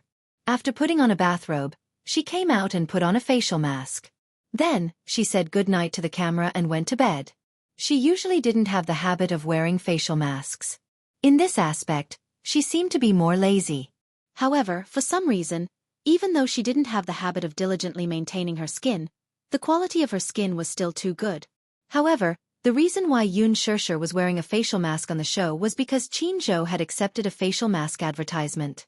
So, she naturally had to show it on the show. After turning off the lights, Yun Shishir did not fall asleep immediately. Although her eyes were closed, her mind was filled with complicated thoughts. The look in Gu Xingze's eyes still lingered in her mind. In fact, the superstar did not make it as obvious as he did in today's show during the previous filming. In the past, he had always restrained himself and kept his complicated feelings for her buried in the bottom of his heart. However, during today's recording, his emotions were a little out of control. In his eyes, there was an ambition that she had never seen before. It was the kind of undisguised ambition. It made her heart skip a beat. She had never seen Gu Xingze like this before. She felt that he was different from before. For a moment, she lay in bed and couldn't fall asleep for a long time. Many thoughts were running through her mind. Hence, the next morning, when Qin Zhou and the stylist knocked on the door, they saw Yun Shishir with dark circles under her eyes. "You didn't sleep well last night?" Qin Zhou looked at her as if he had seen a ghost. Yun Shishir sighed and said, "I couldn't sleep." Qin Zhou frowned and asked, "Is there something on your mind?" Chapter 1559. Qin Zhou furrowed his eyebrows. "Is there something on your mind?" Yun Shishir did not know whether to shake her head or nod her head. Qin Zhou looked at her deeply and sighed. "Shishir, you've been in a bad state recently. It seems like there's something on your mind. Is it convenient for you to tell me?" Yun Shishir furrowed her eyebrows slightly. She had a complicated look in her eyes. "Is it not convenient for you to tell me?" "No." Yun Shishir sighed. "I don't know where to start." Qin Zhou's expression became even more complicated. The two of them kept quiet. However, Yun Shishir did not know that Qin Zhou was very secretive about her thoughts. She must have felt troubled. She must have felt uneasy about Gu Xingze taking the initiative to get close to her. "Don't think too much about everything." Qin Zhou patted her shoulder and said, "Let's get ready for filming." In Paris, the filming took a whole week. The filming was supposed to last 3 days in the show's script, but it actually took them a whole week. In order to take advantage of the situation, the production team was constantly striving for perfection. Therefore, for every scene, they were almost nitpicking, trying to be as perfect as possible. Of course, the editing did not let down the production team's good intentions. The romantic atmosphere and heart-pounding interactions were even more exciting than the first episode. The selection of locations by the production team was especially romantic. In the early morning, Yoon Shurshur and Gu Xingze were at the west end of the Swan Trail. This was the time when the Swan Trail was the most beautiful. Perhaps only lovers could experience the poetic and picturesque atmosphere of this place. The two of them walked under the quiet shade of the trees. Their fingers intertwined as they walked all the way to the west. The cameraman especially used silhouettes, so the editing effect was as beautiful as a painting. Every frame was as perfect as a portrait. In the evening, Gu Xingze brought her to the Misty Trail. Just the name Misty Trail gave people a mysterious and romantic feeling. The production team did not know about this scenic spot. Gu Xingze had been here before when he was filming in Paris. The Misty Trail was hidden in a place that was less visited by people. At the end of the Misty Path was the Misty Castle, which was filled with mesmerizing greenery. It was Yoon Shurshur's first time seeing such a retro and magnificent castle. This castle was also the location of the Hollywood blockbuster Vampire. The castle was a classic European medieval retro style. The winding vines on the walls, the withered branches in winter, and the gloomy weather made people feel calm. After the filming ended, Yoon Shurshur returned to China. At the same time, The Green Apple completed its final post-production phase and officially entered its busy promotional period. As soon as they got off the plane, Yoon Shurshur received a notice and was summoned to the set. Qin Zhou brought her to report to the set of Lethal Beauty, without stopping to rest. The filming of Lethal Beauty was about to start. At Hungdian Studios, all the staff members had already arrived. Many of the main creators had joined the cast one after another. Yoon Shurshur was the last to arrive. Because of this, when director Gu heard that Yoon Shurshur was late by a day, he slammed the table in anger. Director Gu was especially dissatisfied with Yoon Shurshur's late arrival. However, Qin Zhou repeatedly explained that due to conflicting schedules and the delay of the filming in Paris, she joined the cast one day late. A newcomer who just debuted is so arrogant. According to the rules, she joined the cast yesterday and arrived late today. Does she want the whole cast to wait for her? Director Gu was furious. Even when Qin Zhou personally pleaded for leniency, he did not give much face. Yoon Shurshur braced herself and stood aside, not daring to breathe. Chapter 1560. Lin Fengtian liked her more. Moreover, Lin Fengtian had a strange temper and had high expectations when it came to filming. However, he separated work and personal life very quickly. Without the surveillance camera, he was easy to get along with. However, director Gu was not like that. Compared to filming, he was more particular about rules. Without rules, there would be no standards. He was very rigid and liked to follow the rules. It was wrong to be late. Qin Zhou explained, Director Gu, Shurshur is not acting like a big shot. She did not deliberately make the whole crew wait for her. When The Love Diary was filming in Paris, there was a small problem and the filming was delayed by 3 days. That was why she was delayed. Director Gu did not have the patience to listen to him. He waved his hand and said sternly in front of everyone, Qin Zhou, you don't have to say more. You should know me. I like people who are focused. Filming is filming. If you're late, you're late. If you're late, you're late. Yoon Shurshur is your artiste and a newcomer with good qualifications. However, it doesn't mean that I will relax my expectations of her just because we're good friends. Impossible. I treat you fairly, no matter who you are. Qin Zhou nodded. He could tell that there was a hidden meaning in Director Gu's words. He smiled and said, Director Gu, you're right. Shurshur may be a newcomer, but she's very humble. You can teach her as much as you want. I'm usually very strict with her. She's a simple child but she really loves acting. You don't have to say anything. She'll definitely work hard. If she doesn't listen to you in the crew, you can just tell me. Director Gu narrowed his eyes but did not say anything. He was very satisfied. Qin Zhou's words were giving him face. Actually, there were many people in the crew and their relationships were complicated. Therefore he had to be careful about what he said, even if he was the director. Yoon Shirshir was late and Qin Zhou ran over to greet him. Although he was angry, he did not lose his temper. After all, they had been friends for many years. His outburst earlier was just for show. After all, the other staff members were present, and so many eyes were watching. If someone was late, he would just brush it off with a few perfunctory words. Where would his prestige come from? After all, he couldn't treat them differently, right? The other actors and crew members were present, including Lin Ji. He was the director and the most important person in the crew, so he had to show his authority. However, Qin Zhou accepted it with a smile on his face, helping him smooth things over. Moreover, Director Gu liked obedient actors and he also approved of Yoon Shirshir. Now that she had established a reputation, it was time to stop while she was ahead. Therefore, after exchanging a few pleasantries with Qin Zhou, he waved his hand and asked the staff to arrange a room for Yoon Shirshir. After arranging the rooms, it was time to prepare the luggage. Yoon Shirshir made a report and went back to get some thick clothes.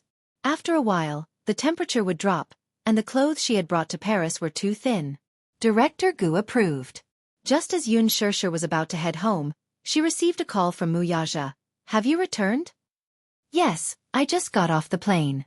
Where is it? I'll pick you up. No need. Qin Zhou sent me home. Chapter 1561. Unfortunately, they were only together for a short while before they were separated for a long time. She would not be able to return home for a few months while she was filming. She spent more time apart than together. Occasionally, she could apply for leave to go home, but it was only for a short while before she had to rush back to the set. In addition, during the promotional period for The Green Apple, she had to fly around the country for road shows. She really wanted to cherish every second of her time. Mu Yaja sat in the car with a slight smile on his face. She was back. He wished he could descend from the sky and hug her tightly. He missed her. He could not hold back the longing in his heart. With one hand on the steering wheel, Yoon Shirshir's apologetic voice came through the Bluetooth earpiece in his ear. But I went back to get some thick clothes. I'm leaving soon. Leaving? The smile on his face froze. He raised his eyebrows and looked a little angry. Where are you going again? The word again made Yoon Shirshir's heart tremble slightly. Where are you going again? This question was not considered a question, but it stunned her. She missed him too after not seeing him for 7 days. It was only 7 days, but it felt like a century. When she was in Paris, she could only communicate with Mu Yaja through text messages. Because it was a live show, all calls were prohibited. Therefore, she could only stare at the screen and imagine him on the other end of the phone as she looked at the lifeless words on the screen. He felt the same way. He had not heard her voice for 7 or 8 days. He had held back his longing for her until today. Yesterday, she sent him a text message saying that she would be back today. When he heard the news, he felt his heart beating faster for the first time in his life. Therefore, when he arrived at the office early in the morning, even Min Yu was surprised. A few days ago, when Mu Yaja was in the office, his face was gloomy and cold all the time. His eyes were filled with anger that he had nowhere to vent. Many of his assistants and subordinates felt especially depressed when they entered his office. They lowered their heads and did not even dare to breathe. However, this morning, they could tell that their boss was in a good mood. Even though he pretended to be calm on the surface, his heart was filled with anticipation for her return. Therefore, in the afternoon, he deliberately ended the meeting early. On his way home, he heard the words, "I'm leaving soon." Where was she going? Mu Yaja could not help but feel a little angry. He stopped the car by the roadside and frowned. He held himself back from venting his anger on her over the phone. Was work that important? She was so important that she could ignore his feelings. For the first time in his life, he hated her work so much. That day, she left for Paris to film a show. In the morning, she called him to inform him that she was going. Her tone was careful, and she only said that while she was in Paris, she was not allowed to call him and could only send him text messages. At that time, he felt dissatisfied. You're my woman. Now you're in Paris, filming a reality show with another man, and you're asking me not to call you. Yoon Shirshir, you don't think this is too much, do you? Yoon Shirshir was stunned.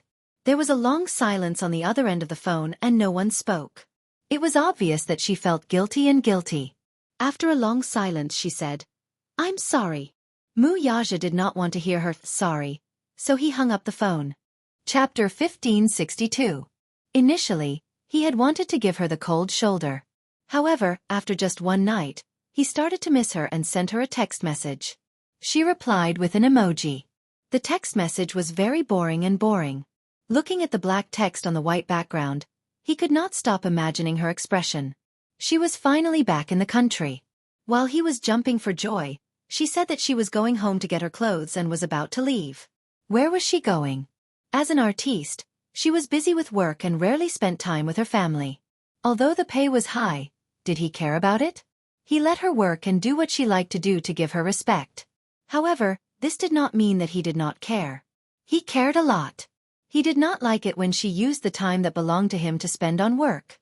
Was it because of that little pay of a few million yuan? He had so much in just a few minutes. But he missed her. He missed her all the time. It was not just a few minutes. Yun Shirshir held the phone tightly and listened to the man's heavy breathing. She knew that he must be very angry, but he could not bear to throw a tantrum at her and was trying his best to hold it in. Just as she was feeling guilty, Mu Yaja asked in a deep voice, "Did you miss me?" "Yes. Stay with me tonight. Don't go anywhere." Yun Shirshir frowned and said, "The production team notified me to join the set. I applied for leave to come out, so I have to go back to the set after getting my clothes." Mu Yaja hung up the phone in frustration. As she listened to the continuous beeping sound from the receiver, her eyes welled up with tears for a moment. When she reached home, the two little munchkins were sitting in the living room and watching TV. The moment they saw her, the two little fellows rushed over and squeezed into her arms. The little guy was still growing. Yun Shirshir noticed that he had grown a little taller in the 7 days she had not seen him. He had obviously grown a little taller. When she stood next to Xiao Yichen, the difference was not as big as before. Xiao Yichen's height did not change much. However, Yu had been feeding him delicious food every day at home, so his face had become chubbier. It was pink and adorable. Yun Shirshir rubbed her face against them intimately. When she looked up, she saw that there was only one television in the living room. "Where's Daddy?" Yun Shirshir looked around. "Is he not at home?" "Daddy isn't back yet." Xiao Yichen hugged Yun Shirshir tightly and refused to let go. He hadn't seen her for a few days. When he saw her come home, he couldn't wait to stick his hands and feet to her body and refused to let go. Yun Shirshir smiled dotingly and picked him up. Why did it get even heavier? "Xiao Yichen, you've really put on weight." She could not help but tease him. Xiao Yichen blushed and asked nervously, "Is mommy unable to carry Xiao Yichen?" "A little." Yun Shirshir pretended to be serious and nodded purely to tease him. Xiao Yichen panicked when he heard this. No way. He didn't want to grow up or put on weight. Otherwise, his mommy wouldn't be able to carry him. That way, he wouldn't be able to cuddle in his mommy's arms and act like a spoiled child. When he thought of this, he was alarmed and scared. Hence he immediately said, "Then I'll start losing weight tomorrow." Yun Shirshir flicked his forehead. "Idiot! You're not allowed to. You're still growing. Eat more so that you can grow taller and stronger." As she spoke, she kissed his pink cheeks. His soft texture was like tofu that melted in her mouth. Chapter 1563. Yu snorted and said, "Mommy, do you really believe what this fellow says? Don't be fooled by how confident he looks now. When I'm done cooking, he'll be like a little pig again." Yun Shirshir burst into laughter when she heard this. Xiao Yichen, who was in her arms, pursed his lips awkwardly and retorted, "No way. I'm not like what you say. I'm not a little pig." "Humph, pig." Yu ignored him as he said this. He turned around and walked up to her enthusiastically. He took the suitcase from her and was about to carry it to the walk-in closet. "Mommy, let me help you pack your suitcase and put it away." Yun Shirshir was stunned and stopped him. Yu, Mommy came home to pick up a few thick coats." Yu froze and turned around in surprise. "Mommy, do you mean that you're leaving again tonight?" "Yes." "Mommy, where are you going?" Xiao Yichen felt aggrieved when he heard this. "Aren't you going to stay at home? Mommy has work to do tonight, so I have to rush back to the set. I'm going home this time because I applied for leave from the set." Yun Shirshir's eyes were filled with guilt. Yu Yu felt a sharp pain in his heart when he heard this. He had waited for so long for his mommy to come home, but they had only been together for a short while before they had to face a long separation. He started to feel anxious. This house was so big, but it was empty. Every day, there was only him and Xiao Yi-chen, as well as the few servants and nannies. Yun Shishir had hired a few nannies to take care of them. However, Yu Yu did not want such care. He could take care of himself. He only wanted his mommy. He instinctively opened his mouth and wanted to say, "Mommy, don't work anymore. I'll take care of you, okay?" However, when the words reached his throat, he didn't know how to say them. Yu Yu took a deep breath and dropped her hands weakly. She had no choice but to drag the suitcase into the walk-in closet and take out all the clothes that Yun Shishir had brought to Paris. Then, she took a few thick cotton-padded jackets and put them in. When Yun Shishir carried Xiao Yi-chen into the walk-in closet, she saw Yu Yu stuffing some first-aid medicine into her suitcase. Mommy's physique wasn't very good. In winter, it was easy for her to catch a cold. Therefore, in addition to warm clothes, he also put some medicine. Yu Yu was so meticulous that she even put in the knee pads. He knew that his mommy was going to film a period drama. It was going to be winter soon. He was worried that his mommy's costume would be too thin and her knees would catch a cold. No matter how big or small, he would take care of everything for her. He was only worried that this careless and stupid mother of his would only care about filming and not take care of herself when filming. Therefore, he had to take care of everything for her sake. As Yu Yu tidied up the suitcase, he muttered, "Can I take leave from the filming crew?" "What's wrong?" "There's a parent-teacher conference during the semester. Mommy, can you attend it?" Before Yun Shishir could speak, Yu Yu suddenly slapped his head and said, "How could I forget that Mommy can't attend it?" Yu Yu lifted his head and looked at her hesitantly. Suddenly, he sighed. Mommy is a public figure now. There are posters of Mommy endorsements all over the streets. However, I can't tell anyone that the beautiful person on the poster is my mommy. When Yun Shishir heard this, her heart ached terribly. Chapter 1564. He chased after the car for a few steps before Xiao Yi-chen held his hand and they went home. After Mu Yaja left the company, he was still angry and did not go home immediately. He went to a cafe and ordered a cup of coffee. When the coffee was served, he left without taking a sip. When he reached home, he turned on the light at the entrance and saw that the living room was cold and silent. There was no sign of life at all. He leaned against the entrance, disappointment and coldness flashing across his deep eyes. He walked to the sofa and sat down, letting his body sink into the sofa. She was not home. The two little guys should be asleep by now. However, the house seemed incomplete without one person. Time passed slowly. He sat on the sofa but did not want to move for a moment. He kept switching his phone screen. There were no messages, WeChat messages, or calls. How could this woman ignore him like this? Was she angry because he had hung up on her? She was angry and did not want to talk to him anymore, was she?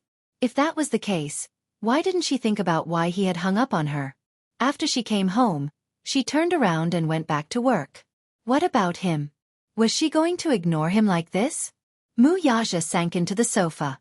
After thinking about it, he decided to give her a call. He dialed her number. It rang for a long time, but no one picked up. Mu Yaja dialed her number again, but this time, her phone was turned off. He suddenly felt uneasy. Why did her phone turn off? Could something have happened to her? At this thought, he suddenly stood up, picked up his car keys on the table, and went out immediately. Before he went out, he took a look at the room. He only left when he was sure that the two kids were sound asleep. The production crew booked 3 floors of a hotel in Hongdian Film City for the celebrities and crew. Yun Shishir had just gotten out of the car when she saw a few nanny vans parked in front of the hotel. Qin Zhou carried her suitcase and brought her to her room. He pushed the door open and turned on the lights. A musty smell in the room made Qin Zhou wrinkle his nose. The room was very small. There was a bedroom for the artiste to rest in, a small study for the artiste to revise her script, and a bathroom. However, Qin Zhou remembered that he had told the crew that he wanted a bigger room. It was best to have 2 beds, as Mushi would be coming over tomorrow. After all, she had been in the production team for so long and needed someone to take care of her. However, in this room there was only a 1.5-meter bed. Qin Zhou was instantly enraged. What was going on? She called the production crew and called them over. Qin Zhou scolded unhappily at the door. What's wrong? Are you trying to bully our Shirshir, a newcomer who just debuted, and you're giving her such a room? So small? There was also a musty smell. Looking at the bed, it was covered in dust. What are you guys thinking? Yun Shirshir saw that Qin Zhou was angry and gently tugged at his sleeve. But Qin Zhou pressed her shoulder. Shirshir, don't stop. If I don't say it now, in the future when I'm busy and not on set, who knows how you'll be bullied? If I don't scold him now, I won't learn my lesson. Since he said so, she didn't stop him anymore. Qin Zhou glared at him and scolded him when the crew members of the film crew rushed over. Funding. Funding is a little tight. Chapter 1565. Qin Zhou sneered. You think you can treat her differently just because you're short on funds? Lin Ji and Hua Jin are staying in 5-star suites. What kind of room is Shirshir staying in? Why? She's famous and noble. Does our Shirshir deserve to be treated differently? Come here and look at the dust on the bed. Can you sleep if I let you? After a battle of words, Qin Zhou directly scolded that person until his face and ears turned red. Yun Shirshir tried to hold back her laughter. Actually, this room was not that shabby. It was just a relatively shabby room. Qin Zhou was angry because some of the crew members flattered the powerful and stepped on the weak. They supported the famous and stepped on the less famous. That was why he exploded. The man did not dare to offend Qin Zhou. He bowed and apologized. Then, he led Qin Zhou to the front desk and changed to a luxurious suite. That was the end of the matter. The new room was not luxurious, but it was much better than Cold Cicada's room. Yun Shirshir dragged her luggage into the room. She sat on the sofa and let out a long sigh. She had just gotten off the plane and was still jet-lagged. As soon as the plane landed, she had rushed back and forth between the crew and home. She felt like her bones were about to fall apart. Qin Zhou wandered around the room. He often went on business trips and flew all over the world. Therefore, he was very particular about the hotel he stayed in. Yun Shirshir would be staying in this room for a long time. Therefore, he had to check her thoroughly before leaving. For example, if there was a problem with the water and electricity, it would be very dangerous if there was a problem with the wiring. If there was a problem with the hot water supply, if the door lock had been tampered with, if there were a few vacuum cameras hidden in the corner, if there were curtains on the balcony, and so on. Celebrities were very particular about staying in hotels. Once, a female celebrity stayed in a hotel in Hong Kong. In the end, the bathroom and the bedroom were all filled with pinhole cameras. Later, it was found that the cameras were planted by the third-rate paparazzi in Hong Kong. Therefore, Qin Zhou paid special attention to privacy. After checking that there was no problem, Qin Zhou walked out of the bedroom and found her leaning on the sofa, asleep. Qin Zhou was stunned. A helpless expression appeared on his face. He walked over and patted her face gently. Shirshir? Yun Shirshir groaned. Her voice was as soft as a mosquito's, like a cat mewling lazily. Qin Zhou sighed and pinched her face again. Take a shower before you sleep. You'll catch a cold. Yun Shirshir furrowed her brows. The moment she opened her bloodshot eyes, Qin Zhou was taken aback by this sight. She was too tired. She didn't have a good rest on the plane. Although Qin Zhou was the same as her, a woman's physique couldn't be compared to a man's. He trained diligently and had a strong physique, so he could withstand fatigue. Take a shower, then go to bed and have a good rest. There's nothing to do tomorrow morning, so you can sleep in. I'm going to take measurements in the afternoon and order a few costumes. She nodded. Qin Zhou said a few words of advice and left. Yun Shirshir got up and opened her bag. However, she found that her phone had run out of battery. She charged it and went to the bathroom to take a shower. When she came back from the shower, she found that there were a few missed calls. Chapter 1566. Yun Shirshir pondered for a moment and called back. After a few rings, the call was connected. Mu Yaja's angry voice came from the other end. Why didn't you answer the phone? My phone ran out of battery, so I switched it off. Do you know how worried I was when I couldn't contact you? Mu Yaja almost used satellite positioning to locate her whereabouts. In the end, she told him that her phone had run out of battery. It was a false alarm. It looked like he had been too concerned about her. Stopping the car by the side of the road, Muyaja's heart finally settled down with his phone in hand. I'm sorry. I didn't know my phone had run out of battery. I'm sorry for making you worry. On the other end, Yun Shirshir's voice sounded guilty and weak. She sounded like a child who had done something wrong and was very careful. Muyaja kept quiet for a moment. He was angry, but he couldn't bear to vent it on her. Hence, he suddenly said, It's okay. I was just worried that something might have happened to you.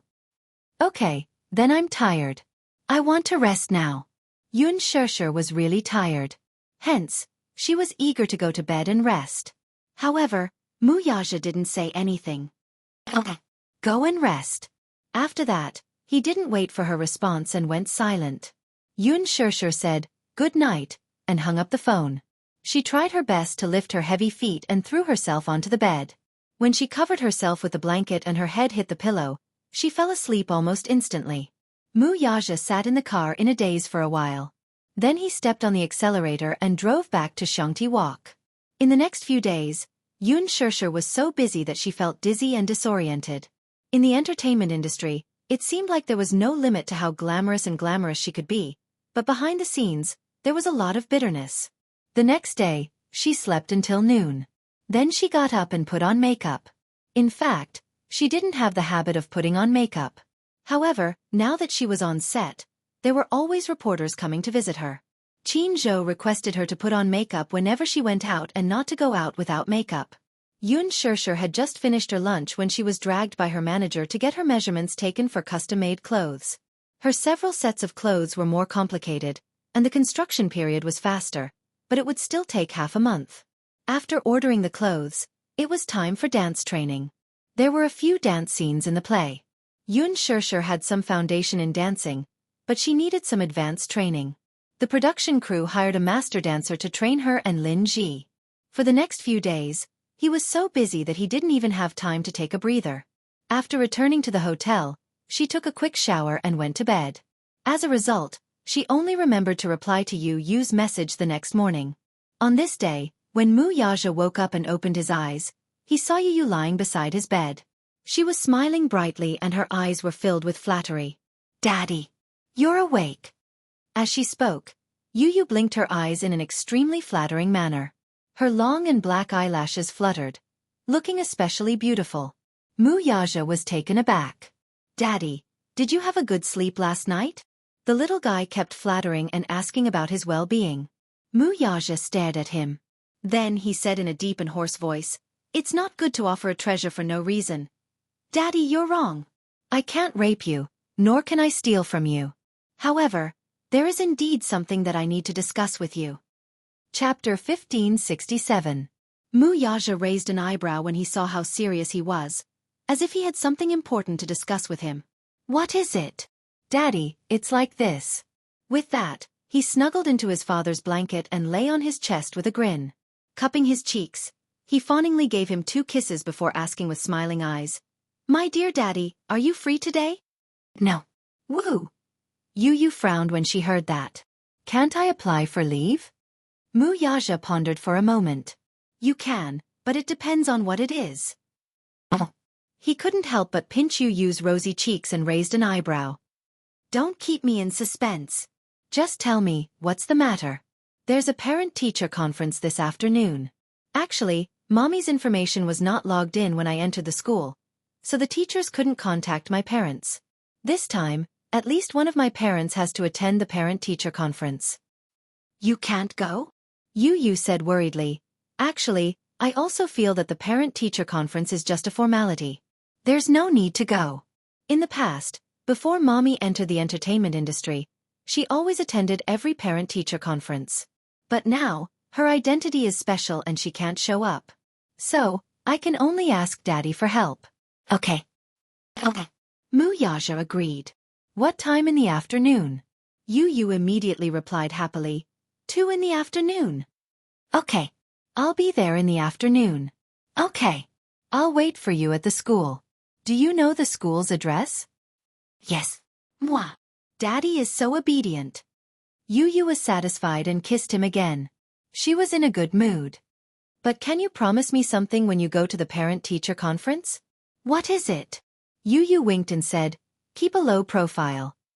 Mu Yaja was amused. "How do you want Daddy to keep a low profile? At the very least, don't be too ostentatious. Don't drive those luxurious cars here. I don't want the teachers in the school to think that I'm a rich second generation." Mu Yaja was amused. "Isn't that so?" "Humph. Even if he was, he didn't want others to gossip about him. It's so annoying." With that, Yu Yu smiled and said, "Daddy, rest for a while more. I'm going to make breakfast. I'll wake you up at 8 o'clock. Where's Xiao Yichen?" "Morning jog." He and Xiao Yichen woke up early every day. Xiao Yichen was in charge of walking the dog, while he was in charge of breakfast. The division of labor was clear. When Mu Yaja woke up, the two little guys had already been picked up and sent to school. Today is Friday. It had been 7 days since Yun Shishir joined the cast. Another 7 days passed. In total, it seemed like he hadn't seen her for half a month. Every day when he slept alone on the big bed, he felt that half of his arms were empty. He couldn't get used to it. Once he got used to the warmth of a person, he couldn't get used to the coldness of sleeping alone. When he met her, he didn't feel that it was lonely and cold to sleep alone. However, every time he returned home, he would look at the dark room and the empty big bed. He felt that the room was dark and oppressive. He resisted the urge to call her, but she didn't send him a message either. Was she that busy? Chapter 1568. Minyu heard from the film crew that she had been practicing her dance diligently. Apparently, she spent most of her time in the practice room. So busy. He sighed in his heart. Then, he sneered and felt a chill in his heart. In a fit of pique, he told himself that he had to give this ignorant woman the cold shoulder. He wanted her to have a taste of what it felt like to be ignored. The parent-teacher conference was originally scheduled for 2 in the afternoon. Mu Yaja calculated the time and decided to deal with everything in the morning. If he could, he would move the meeting forward. If he couldn't, he would postpone it to the next day. He took Yu Yu's words to heart. Hence, he called Minyu and asked him to find a low-profile car. Minyu frowned. "Boss, I don't understand what you mean. What are you planning to do?" Mu Yaja coldly glanced at him. "I'm asking you to find me a car that's more low-key." "Low profile?" "For example, a Volkswagen Phaeton." "A Volkswagen Phaeton? So low profile?" Minyu asked, "Boss, why do you want to change your car?" Mu Yaja replied, "I want to keep a low profile." Minyu's mouth opened in surprise. However, he did not say anything and went to find a car for him. After the meeting in the morning, he returned to his office and found that he had 2 missed calls on his phone. He tapped on them and saw that they were from the same unknown number. Mu Yaja sat down at his desk and dialed the number. When the call was picked up, a woman's gentle and polite voice came through. "Excuse me, are you Yu Yu's father?" Mu Yaja was stunned for a moment and asked, "You are?" The teacher smiled and said politely, "Oh, I'm so sorry. Sorry to disturb you. I'm the Dean of Education at Yu Yu's school. My surname is Yuan.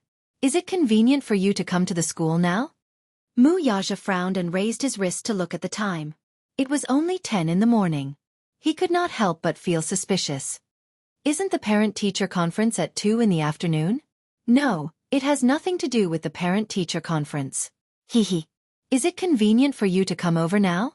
Yu Yu is in a bit of a situation and needs you to come over and take care of it. The teacher's voice was extremely polite. Through the phone, she could feel Mu Yaja's imposing aura.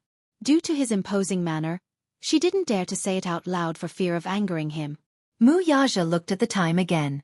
Since the teacher called to say that there was an urgent matter for him to deal with, he naturally couldn't ignore it.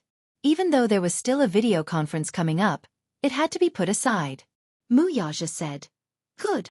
I'll be right there." "Good. I'll wait for you at the Academic Affairs office." Mu Yaja hung up the phone and got up. He picked up his coat from the hanger and put it on. Just as he opened the door, he bumped into Minyu. He was holding a few proposals and documents from the conference. He had already organized them and was about to go to the conference.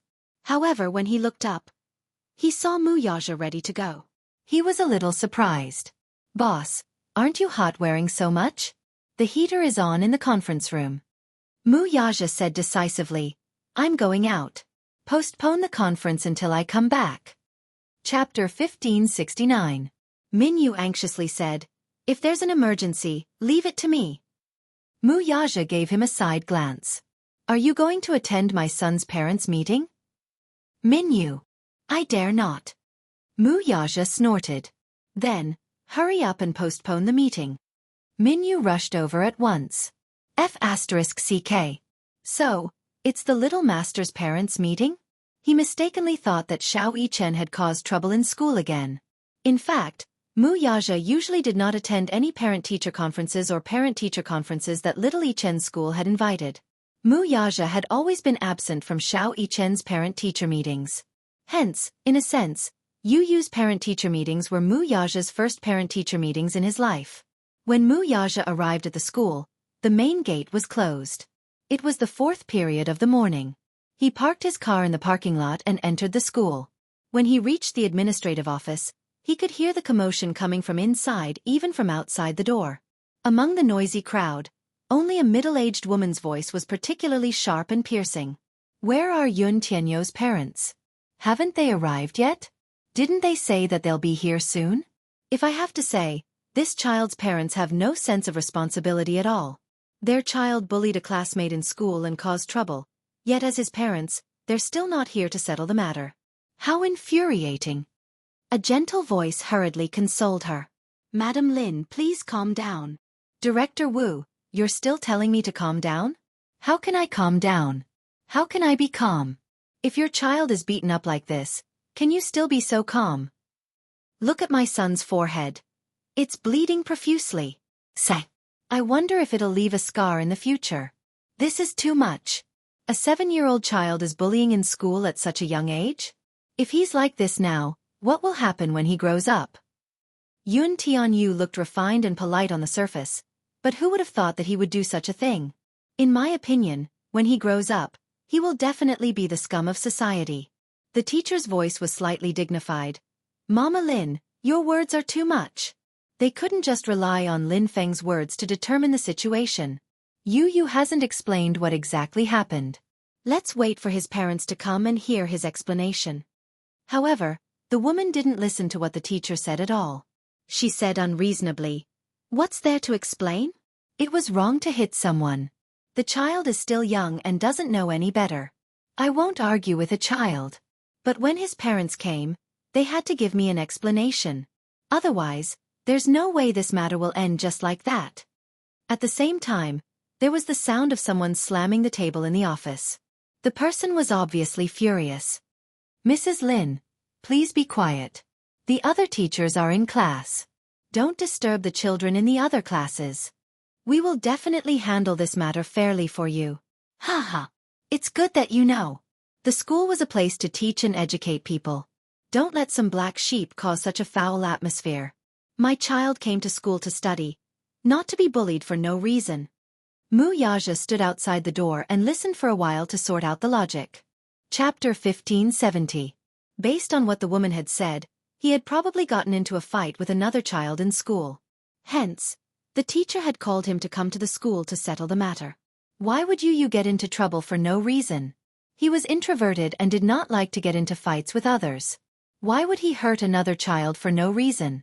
At this thought, Mu Yaja knocked on the door. "Please come in." Mu Yaja pushed the door open and walked in. He saw that the large office was filled with people. Among the unfamiliar crowd, a middle-aged woman was holding a child with bandages on his forehead. The child's eyes were red and swollen, as if he had been crying.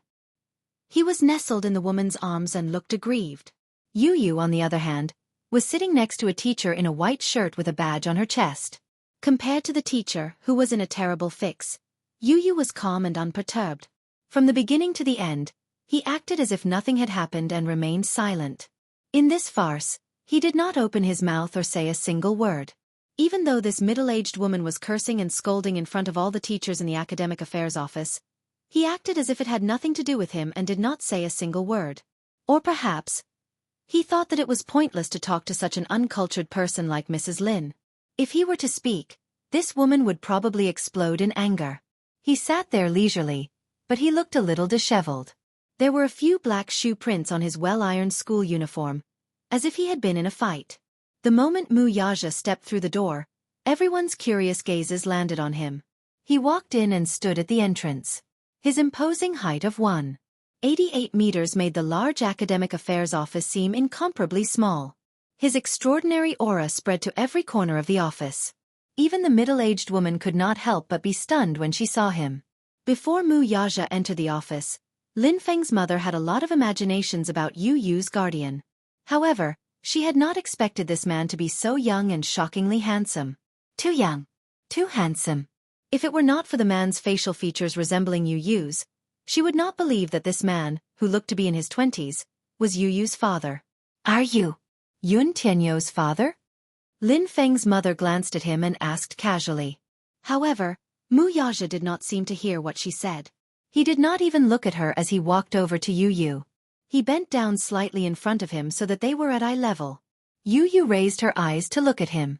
Her originally indifferent expression finally changed. She revealed a helpless and ashamed expression.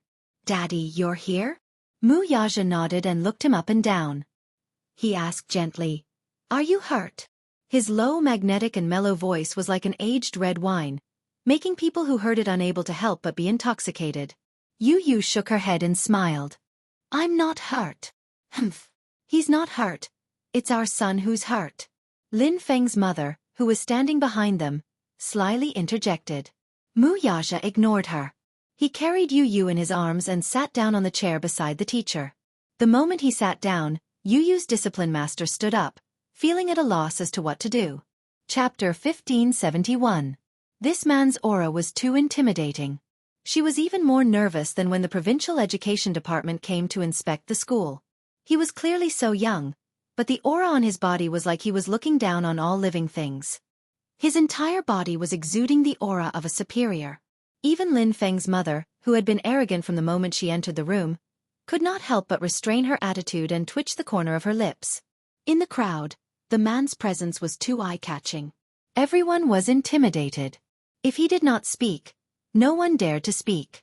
Mu Yaja first carried Yu Yu in his arms and carefully examined him. There were no injuries on his face. However, when he lifted his collar, he saw a slight bruise on his collarbone. It was not serious, but it was not light either. It looked like he had been hit by something. Of course, it could not have been a fist. It was a little hard, as if he had been hit by something hard. This kind of injury would only be slightly red in the beginning. It would not show. After a while, it would turn into a bruise and appear on the skin. Other than that, there were no obvious injuries.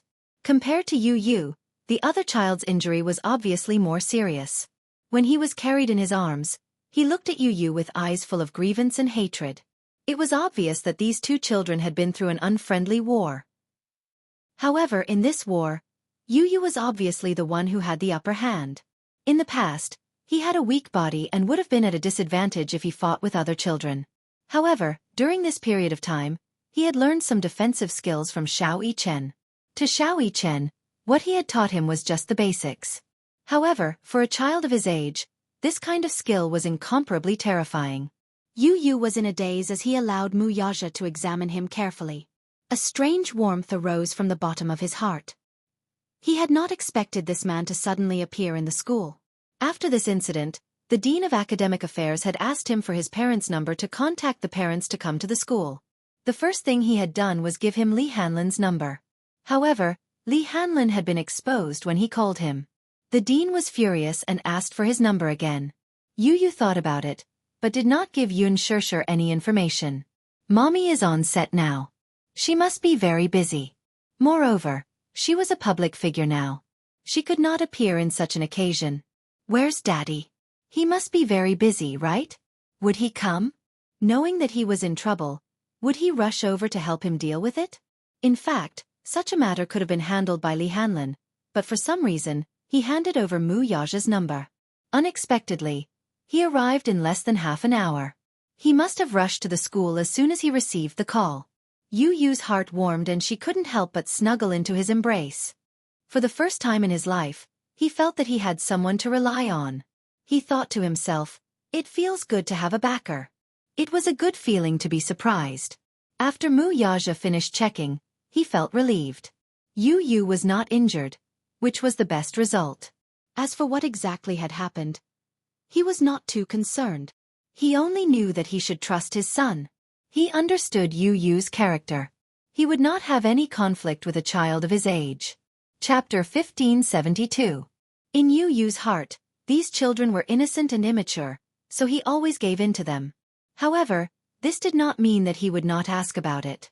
Muyaja asked, Yu Yu, what's the matter? Explain it to me. Without waiting for Yu Yu to speak, the woman at the side nagged. What else can it be? You're Yun Tianyo's father, right? Your son injured my son. Let's see how you're going to explain this to my family. Give me an explanation. Muyaja raised a brow in displeasure and raised his head. His eyes, however, instantly turned cold and frosty. It's not polite to interrupt, is it? The woman said unhappily. Didn't you want to ask what's going on? Let me tell you then. I'm asking my son, not you. Muyaja looked at her expressionlessly. His cold and sharp eyes were as sharp as ice blades. So, don't interrupt. You. The woman widened her eyes in anger and looked at him in disbelief.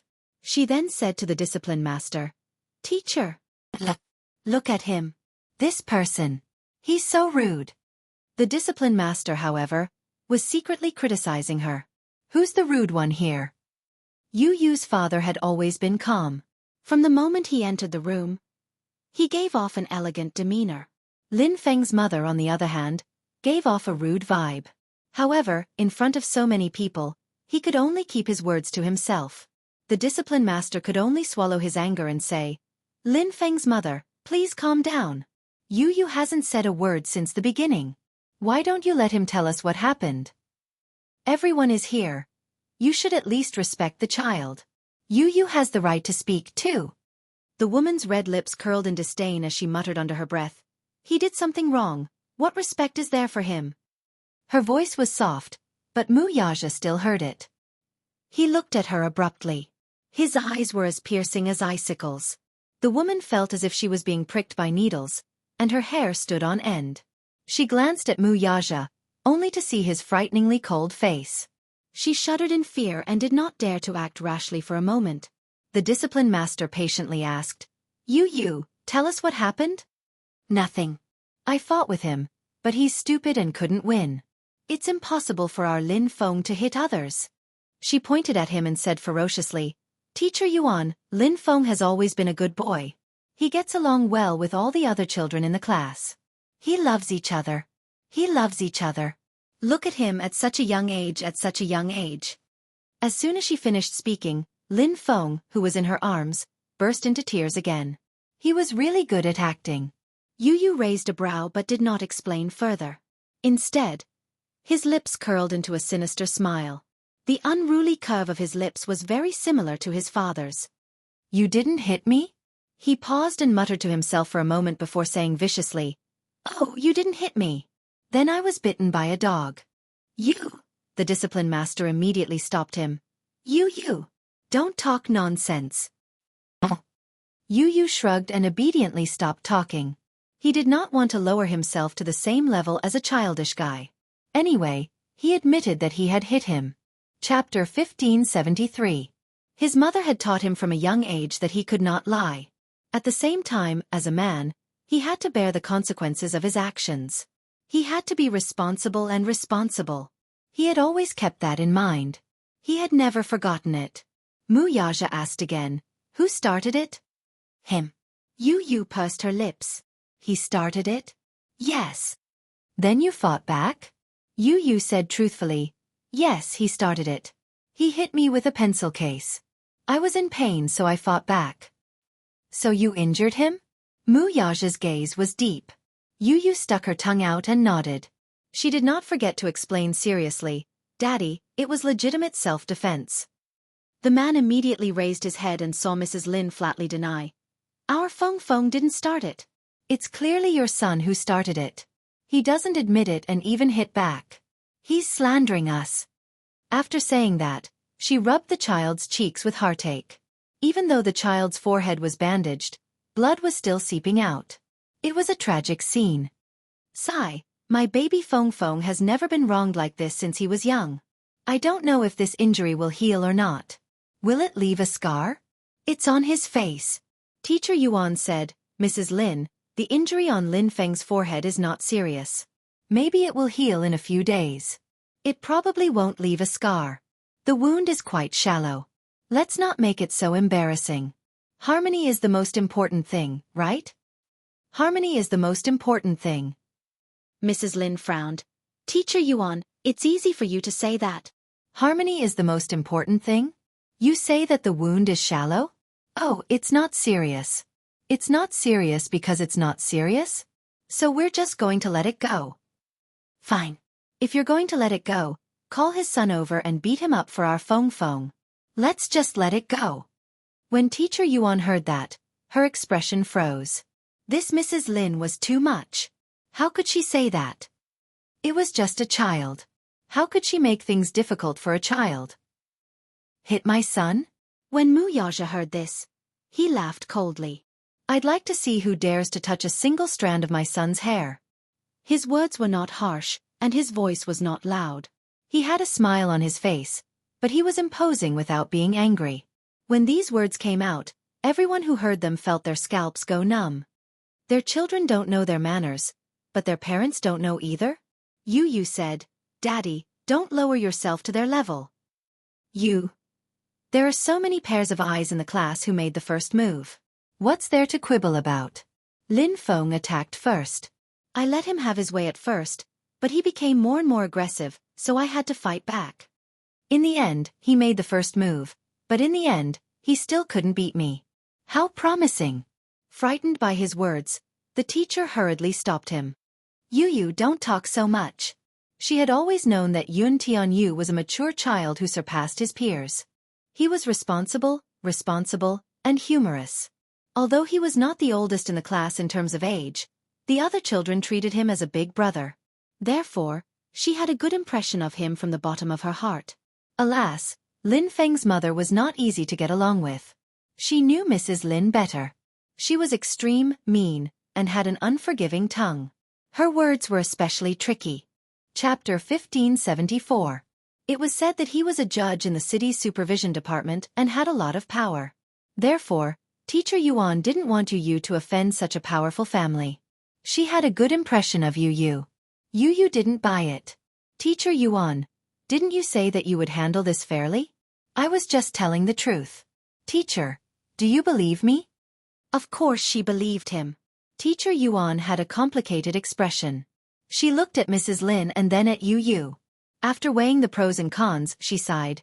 Yu, I believe you. Yu smiled in satisfaction. This Teacher Yuan was quite upright. He liked it. Lin Feng's mother didn't know what to say. Teacher Yuan said that she believed this bastard. What did that make her? So, after half a day, she had become a clown? Lin Feng's mother gritted her teeth and threatened. Teacher Yuan, you have to be responsible for what you say. You don't have any evidence. How can you make such assertions based on the words of a few children? What you hear may be false, but seeing is believing. Did you see it? Yu asked. Interesting. You didn't see it either. What makes you say that? But you can't beat Feng up like that. Mrs. Lin shouted hysterically. Her voice was so loud that it shook the office. Teacher Yuan was embarrassed. On the one hand, Yu's words were obviously more tenable. Logically speaking, this matter was very simple to resolve. Both sides just needed to communicate and apologize to each other. After all, the conflict between children was just a matter of the past. Maybe tomorrow, it would be over with a smile. However, Lin Feng's mother wasn't easy to talk to. She was even more serious than the children and kept asking for an explanation. What explanation could she ask from a child? Therefore, she said, Mrs. Lin, it's normal for children to fight. It's not a big deal. Lin Feng is injured and so is Yu. I've understood the situation before. Indeed, as Yu said, everyone saw that Lin Feng was the one who started the fight. Still, the boy was in the wrong in this matter. He should not have been so heavy-handed. Lin Feng is also in the wrong. He shouldn't have hit him first. Therefore, both sides should apologize to each other. Let's end the matter here. Impossible. Mrs. Lin reprimanded. It's not over. Teacher Yuan, you're obviously biased toward Yun Tianyu. I don't care. Anyway, you must get Yu's father to give you an explanation for today's matter. Otherwise, when my husband comes to school later, don't blame the scene for being too ugly. These words were clearly a threat. He was clearly threatening Teacher Yuan. Mrs. Lin actually didn't care who was right or wrong. Her child had been injured and wronged, and that was something the heavens couldn't tolerate. Furthermore, she had previously caused such a ruckus in the teaching office. Under so many pairs of eyes, how could she admit defeat? There was no way out of this matter. It was impossible for her to apologize. Hence, she said those harsh words. Teacher Yuan helplessly glanced at another teacher. That teacher understood tacitly and immediately stood up. He took Lin Feng's mother and the other family members to another office and comforted them. After the door was closed, only a few teachers were left in the spacious office. Chapter 1575. Yu sat calmly in Mu Yaja's arms. Mu Yaja, on the other hand, was expressionless as he watched the drama unfold. Teacher Yuan sat beside Mu Yaja and poured him a cup of tea. Then, she started to prepare him mentally. Yu's father. Is this your first time coming to school? Why didn't I see you when school started? I didn't see Yu's mother either. We were busy and neglected you. I'm sorry. Mu Yaja narrowed his eyes and glossed over it with a few words. Teacher Yuan's heart skipped a beat. This man's voice was so pleasant to the ears. If not for the fact that he was taken, she would have fallen in love with him. Yu looked up and saw a flash of admiration and shyness in Teacher Yuan's eyes. She could not help but twitch her lips. F***ck. What was going on? Yu's father, since you're here, why don't you register your name? Teacher Yuan took out the name list. The school would make a contact book for each child. However, Yu's parents' information was not registered. Hence, the school had been urging the child's parents to come to school. In fact, Li Hanlin had come to school when school started. However, because the information did not match, the name list was cleared. Mu Yaja held a pen and scribbled on the name list. Finally, he signed his name. Teacher Yuan glanced at it and was shocked. Your surname is Mu? Yes. She was a little surprised and said, Oh, so Yu doesn't follow your surname? Mu Yaja looked up disapprovingly and asked, Does it matter whose surname he follows? Teacher Yuan was speechless. She exchanged a few pleasantries and said, Of course, it doesn't matter whose surname he follows. His mother is busy. If there's anything in the future, you can contact me directly. Okay. Teacher Yuan paused and then asked tentatively, So Yu's father, how do you intend to deal with this matter? I'll deal with it as I should. Teacher Yuan hesitated and moved closer to him. She lowered her voice and said, Yu's father, there's something I have to tell you. Lin Feng's father and mother are not simple people. I, on the other hand, am very fond of Yu. Everyone is very regretful that this has happened. But since it happened, we should think of a solution. But you should know that there's no such thing as absolute fairness and justice in this world. Actually, Yu should not have offended Lin Feng's mother this time. She's mother is the most troublesome person's mother's father. When it comes to Lin Feng, she's unreasonable. She's from a powerful family. We can't do anything to her. But I have a Yu Lin, Yuo's father. Lin Feng's mother's family is very rich. Her husband's family is also very influential. Her husband is a judge. He's not to be trifled with. Yu is also at fault in this matter. So, he should lower his head and admit his mistake. Then, he should apologize to Lin Feng and pay for the medical fees. Then, this matter will be over. Why wouldn't he do it? We don't want to make a big deal out of this matter for Yu's sake. Sigh. Mu Yaja curled his lips and said coldly, As a teacher, how can you say that in front of a child? Chapter 1576. Mu Yaja said calmly. He paused and raised his head. His voice was cold and soft. Is that what you mean? As soon as he finished speaking, Teacher Yuan's face immediately turned red. It was so red that it looked like blood was dripping from his face. Yu's father, you should know that I don't have any bad intentions. But, isn't this for your own good? If Lin Feng's mother calls Lin Feng's father over, I'm afraid that things will get out of hand. Yu looked at Teacher Yuan expressionlessly. He had thought that this teacher was quite upright. He had misjudged her.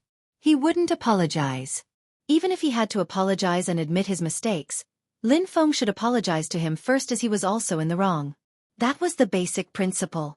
Mu Yaja didn't think that Teacher Yuan was saying that for Yu Yu's sake. Immoral values. Did she think that by saying that, she would be able to give the child the best education? She had to admit her mistakes when she did something wrong.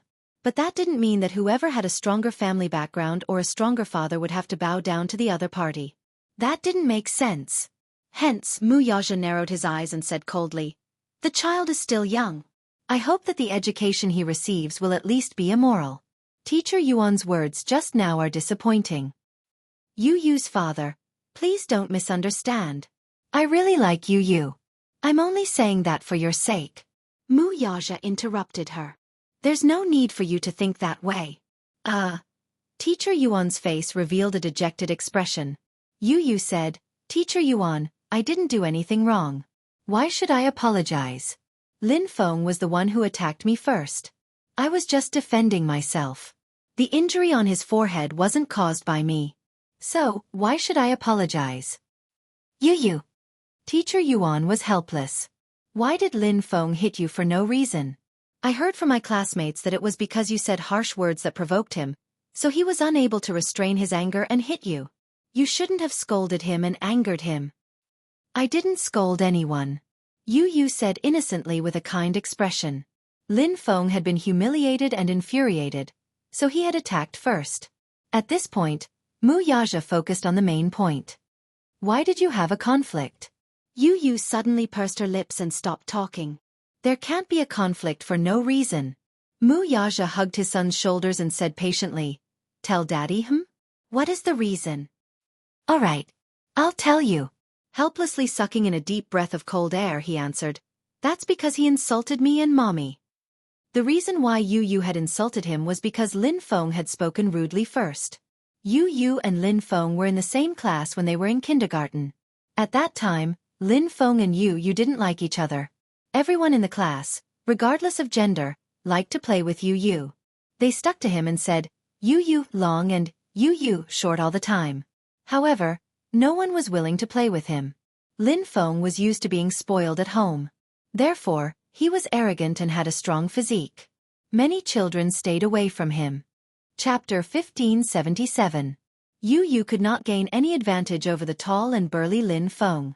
At that time, the kindergarten teachers knew very well that they could not afford to offend Lin Feng's parents. In comparison, Yu Yu was much easier to bully. After all, who would look up to a single-parent family? Everyone saw the mother and son pair as small fries. Who would be willing to offend someone whom they could not afford to offend for Yu Yu? The neighbors in the neighborhood mocked and ridiculed Yun Shirshir, not to mention the snobbish teachers in the kindergarten. Because Lin Feng wasn't an ordinary child, the teachers didn't dare neglect him. Regarding this matter, they dealt with it as if it was a small matter, and a small matter was nothing. Yu Yu felt extremely aggrieved, but he could not say anything. After he got injured, he did not dare to say anything to Yun Shirshir. Even when he took a bath and treated his wound, he did it secretly. Firstly, he was worried that his mother would be sad if she saw it. Secondly, he was afraid that his mother would find him in school. Lin Feng's family background was special. At that time, their family background was average and could not be compared to his. It was also from then on that Yu Yu made up his mind to become stronger and let his mother live a happy life in this world where the strong preyed on the weak. That was what he thought, and he did it. Now, not to mention his father, even with his own strength, he did not need to be wary of Lin Feng's family background. Teacher Yuan, on the other hand, had good intentions. She was afraid that Lin Feng's parents would not let this matter go and continue to pester them. She tried every possible way to turn this matter into a small matter, which would make it easier for her. In the end, it was Mu Yaja who gave her the cold shoulder. Feeling aggrieved, she pursed her lips with an ugly expression. "How did he insult you and Mommy?" Mu Yaja pressed on. Yun Tianyu pondered for a moment before telling her everything. It turned out that Lin Feng's mother had known Yun Shirshir since they were in kindergarten. The two had gotten into an argument during the parent-teacher meeting because, in front of Yun Shirshir, Lin Feng had said to Yu Yu, "You're a vile spawn with a mother but no father." For Lin Feng to say such words, it wasn't a bad thing. What could a child understand? Lin Feng had probably been taught to say such things by his parents. Lin Feng's mother knew that Yu Yu grew up in a single-parent family. He only had a mother and no father. Therefore, whenever Lin Feng mentioned Yu Yu, his mother would say, "Don't bother with that bastard who has a mother and no father." Children born from single-parent families have very perverted personalities. When Lin Feng heard that, he remembered Yu Yu. His impression of Yu Yu had been influenced by his mother. She had given birth to Yu Yu without a father. Yu Yu immediately scolded. "Humph! She's better than that old hag of yours."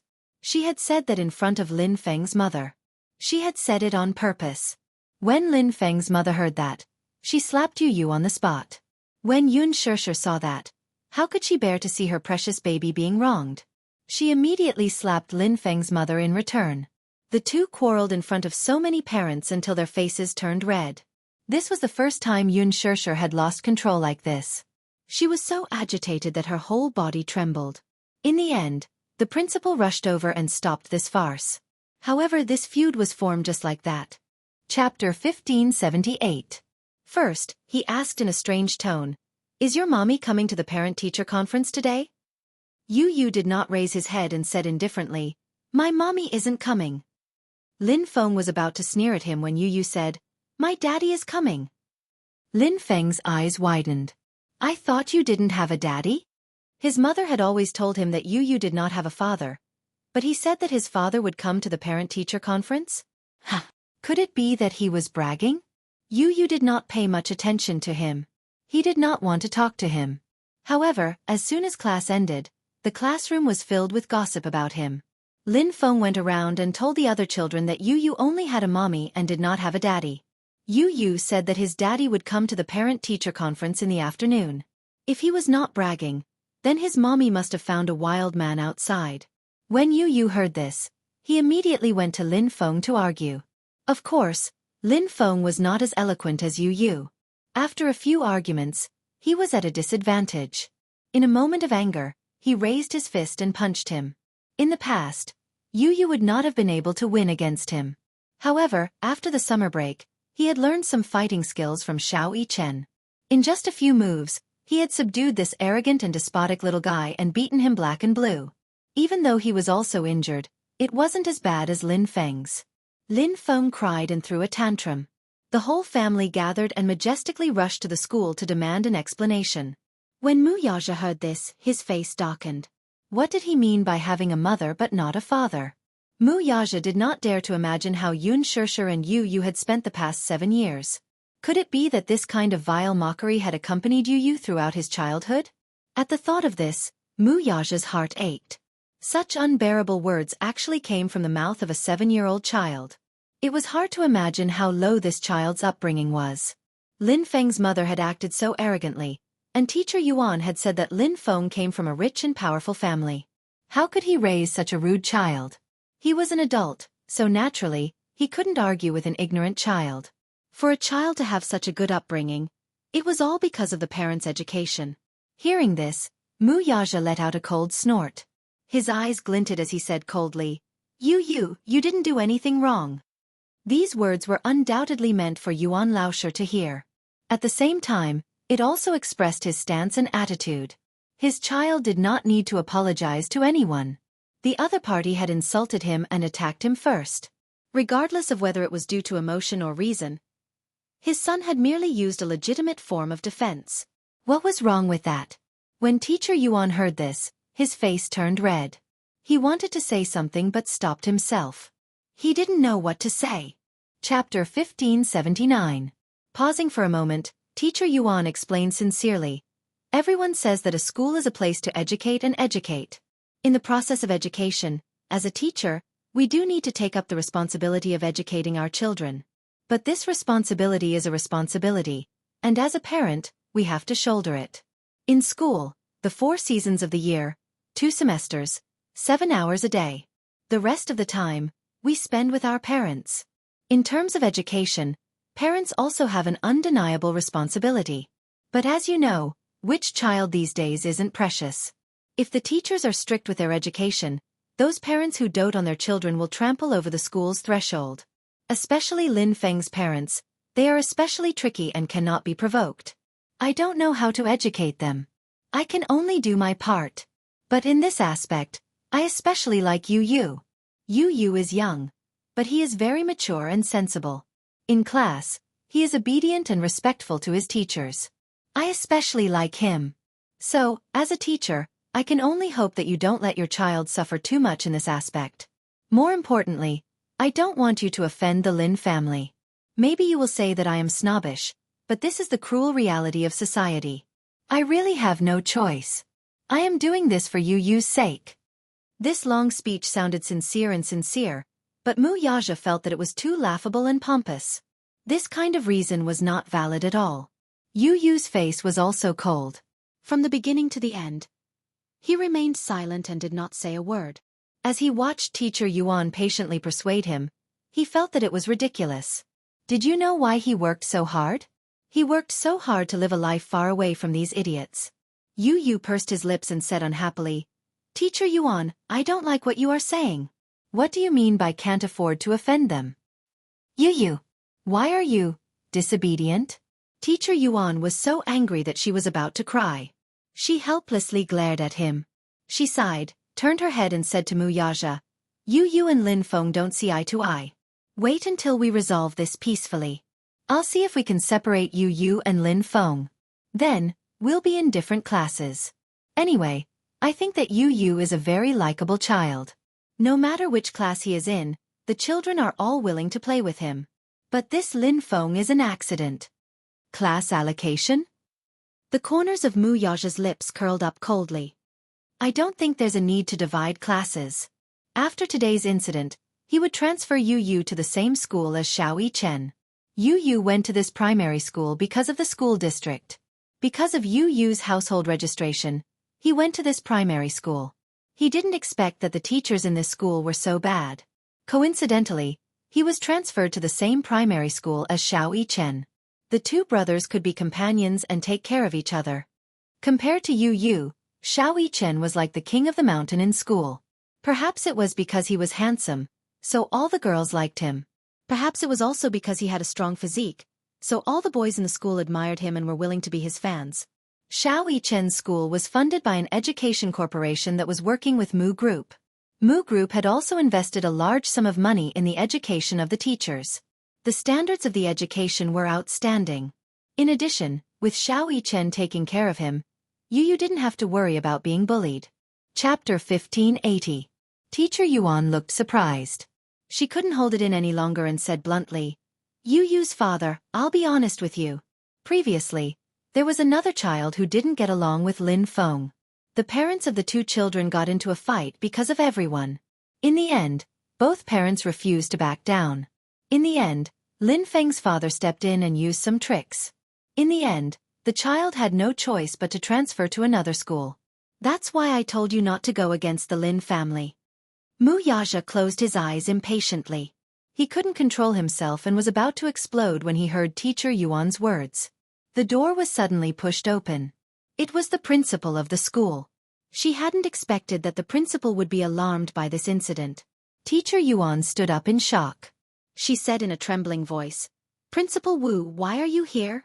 This is. Principal Wu glanced at Mu Yaja and asked, This is Yu Yu's father, Mr. Mu.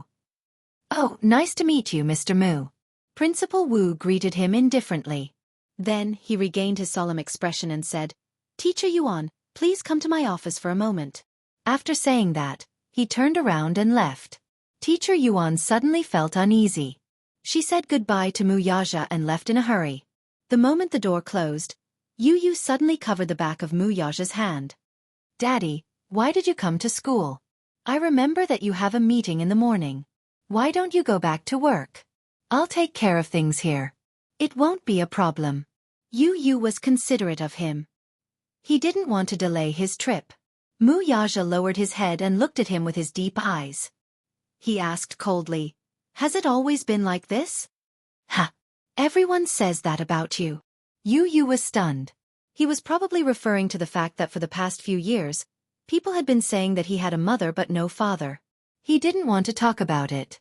He only said, They all think that I'm an illegitimate child. Illegitimate child? Muyaja suddenly sounded a little angry. Mommy didn't explain? How do you explain that? It's obviously a humiliation. If Mommy tries to explain, wouldn't she be asking for humiliation? Yu sighed. Actually, it's not their fault. Why? That's because even I myself thought that they were right. Yu had always thought that he was an illegitimate child, the kind that could not be exposed to the public. Even so, he didn't blame his mother at all. He was very grateful. If it wasn't for his mommy, he wouldn't have been able to see such a beautiful world. It was his mommy who raised him. No matter how others slandered him or looked at him coldly, he did not care at all. The only one he cared about was his mommy. However, his tone could not hide his disappointment. Muyaja's heart was violently shaken.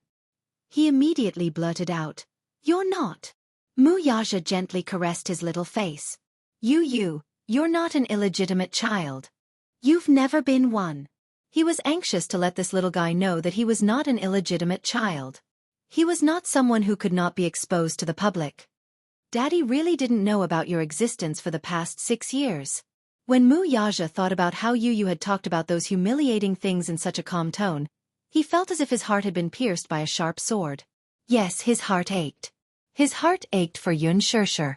Chapter 1581. The guilt in his heart made him feel a little unbearable. He suddenly felt that he could never make up for the past 7 years of emptiness. Yu was only 7 years old. He should have had a beautiful and carefree childhood, but because of the lack of fatherly love, he had suffered so much. He didn't dare to imagine how painful it must be for a child to face such mockery and ridicule. Muyaja gently caressed Yu's rosy cheeks, his slender fingers brushing against his delicate skin. Then, he said in a low voice, "I'm sorry that Daddy has made you suffer for so many years. It's all Daddy's fault." Yu was stunned. He had never thought that Muyaja, who was usually not good with words, would say such warm words to him. In his heart, Muyaja had always been a cold and dignified figure. It seemed that he would never say such touching words. However, Yu was really touched by Muyaja's heartfelt words. He could tell that every word that Muyaja said was from the bottom of his heart. So much so that he forgot to react for a moment. He just stared at him in a daze, as if he couldn't believe it. The pain in Muyaja's eyes couldn't be faked. Yu saw it all. Daddy's heart was aching for him. This kind of feeling was really very warm. The position of the heart suddenly became warm and comfortable. He didn't know whether to be happy or worried. He was happy that Daddy cared for him. This feeling made him feel very warm. Very good. What made him worried was the dejected look on the man's face, which stung him a little. His heart ached. Muyaja didn't know what was going on in his little head. His handsome eyes curved slightly as he gently kissed his forehead. Listen, in the future, with Daddy around, no one can bully you. Yu, on the other hand, smiled when he heard that. An unconcealable smile appeared on his adorable little face. Muyaja was stunned. What are you smiling about? Yu stopped smiling and raised his head to look at him. Pursing his lips, he opened up his heart to him, which was a rare sight to see. Daddy, do you know? I'm so happy that you're here today. Muyaja was taken aback by her words. Yu leaned slightly into his embrace and lay on his chest. At an angle that Muyaja couldn't see, the tenderness in his eyes seemed to overflow. He took the initiative to throw himself into the man's arms, but the latter's body inadvertently stiffened a little. Yu actually hugged him. In the past. In his heart, he was actually a little excited. His son had hugged him. This was probably the highest reward Yu. After a moment's pause for a moment, his. This kind of hug was rare and precious. Daddy, do you know? I hope that you'll be the one to attend the parent-teacher conference, not Mommy. Okay, I promise you that I'll attend your parent-teacher conferences in the future. His promise was as solemn as a vow made at a wedding. His expression was solemn and respectful.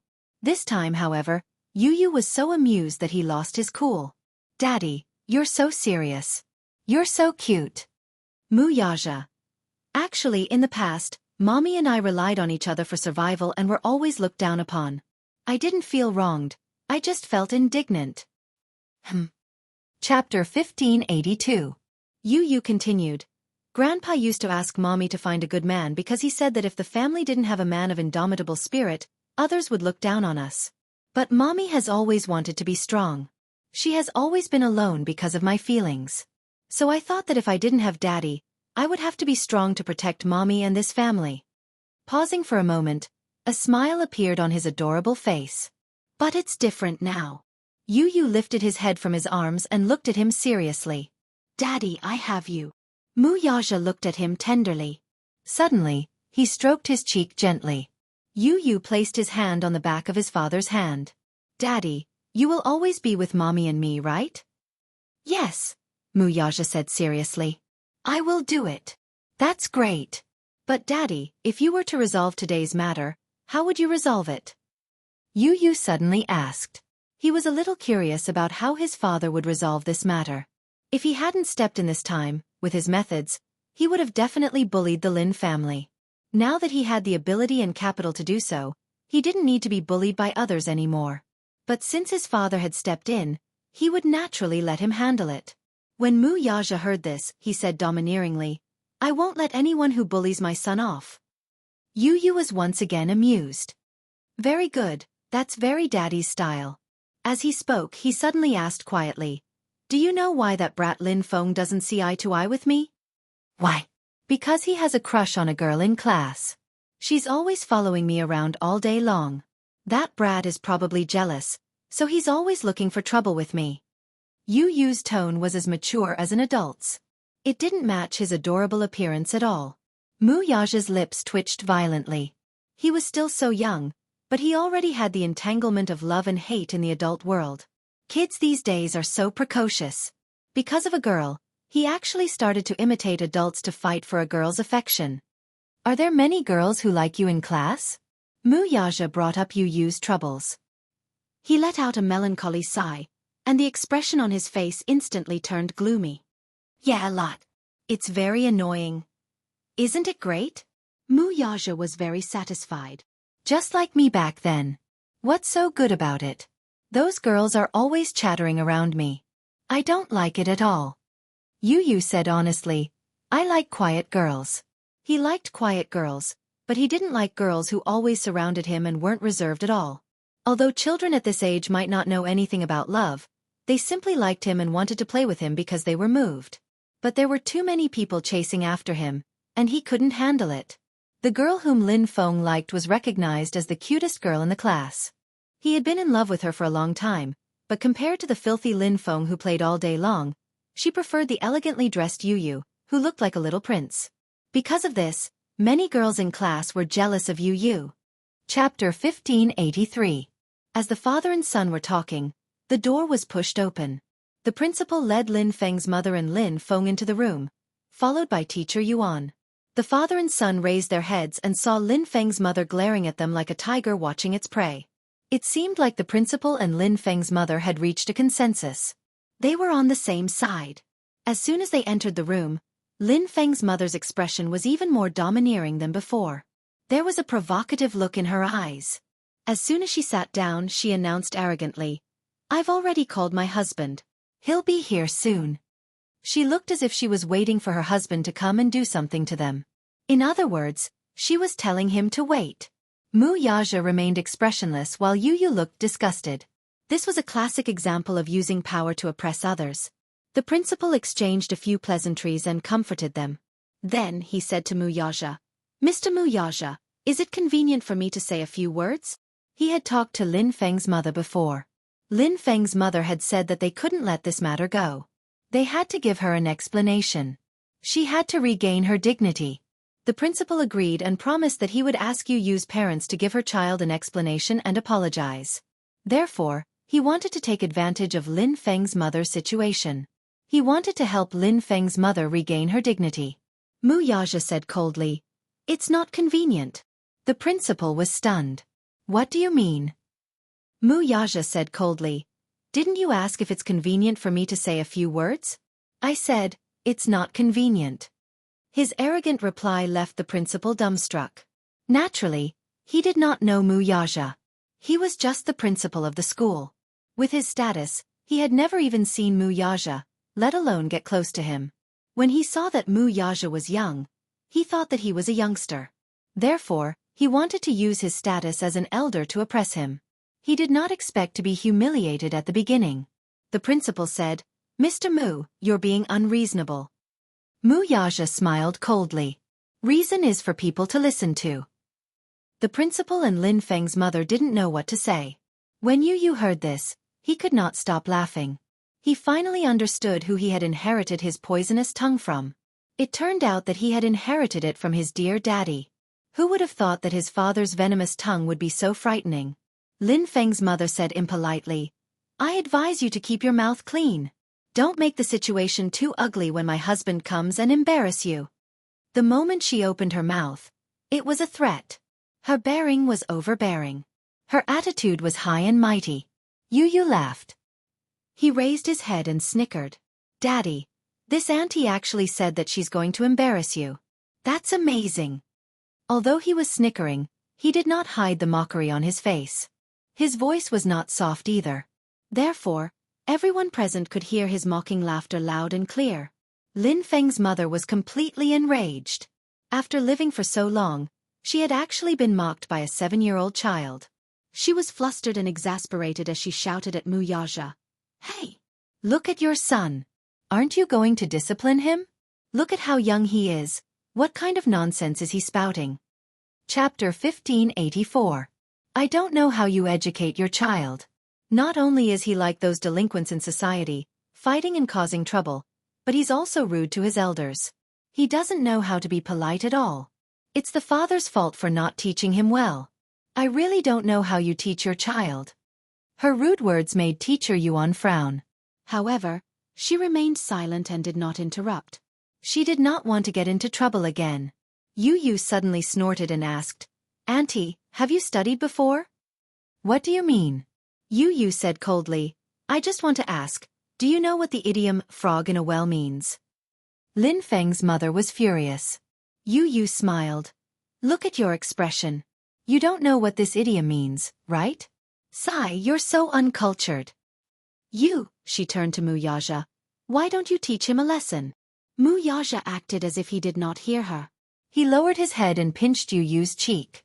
"Good son, don't tell the truth." Pfft. Yu Yu was amused. However, he looked disgusted. "Daddy, the teacher has always taught us that good children don't lie." He paused and continued, "Auntie, it was your good son who started it. As the saying goes, don't do to others what you don't want done to you. You're accusing me of violence and fighting, but why don't you think about it? It was clearly your good son who started it. Even if it was school violence, it wasn't caused by me. The law calls it self-defense. Do you understand? I heard that Lin Feng's father is a judge. Since you're from a legal background, are you ignorant of the law?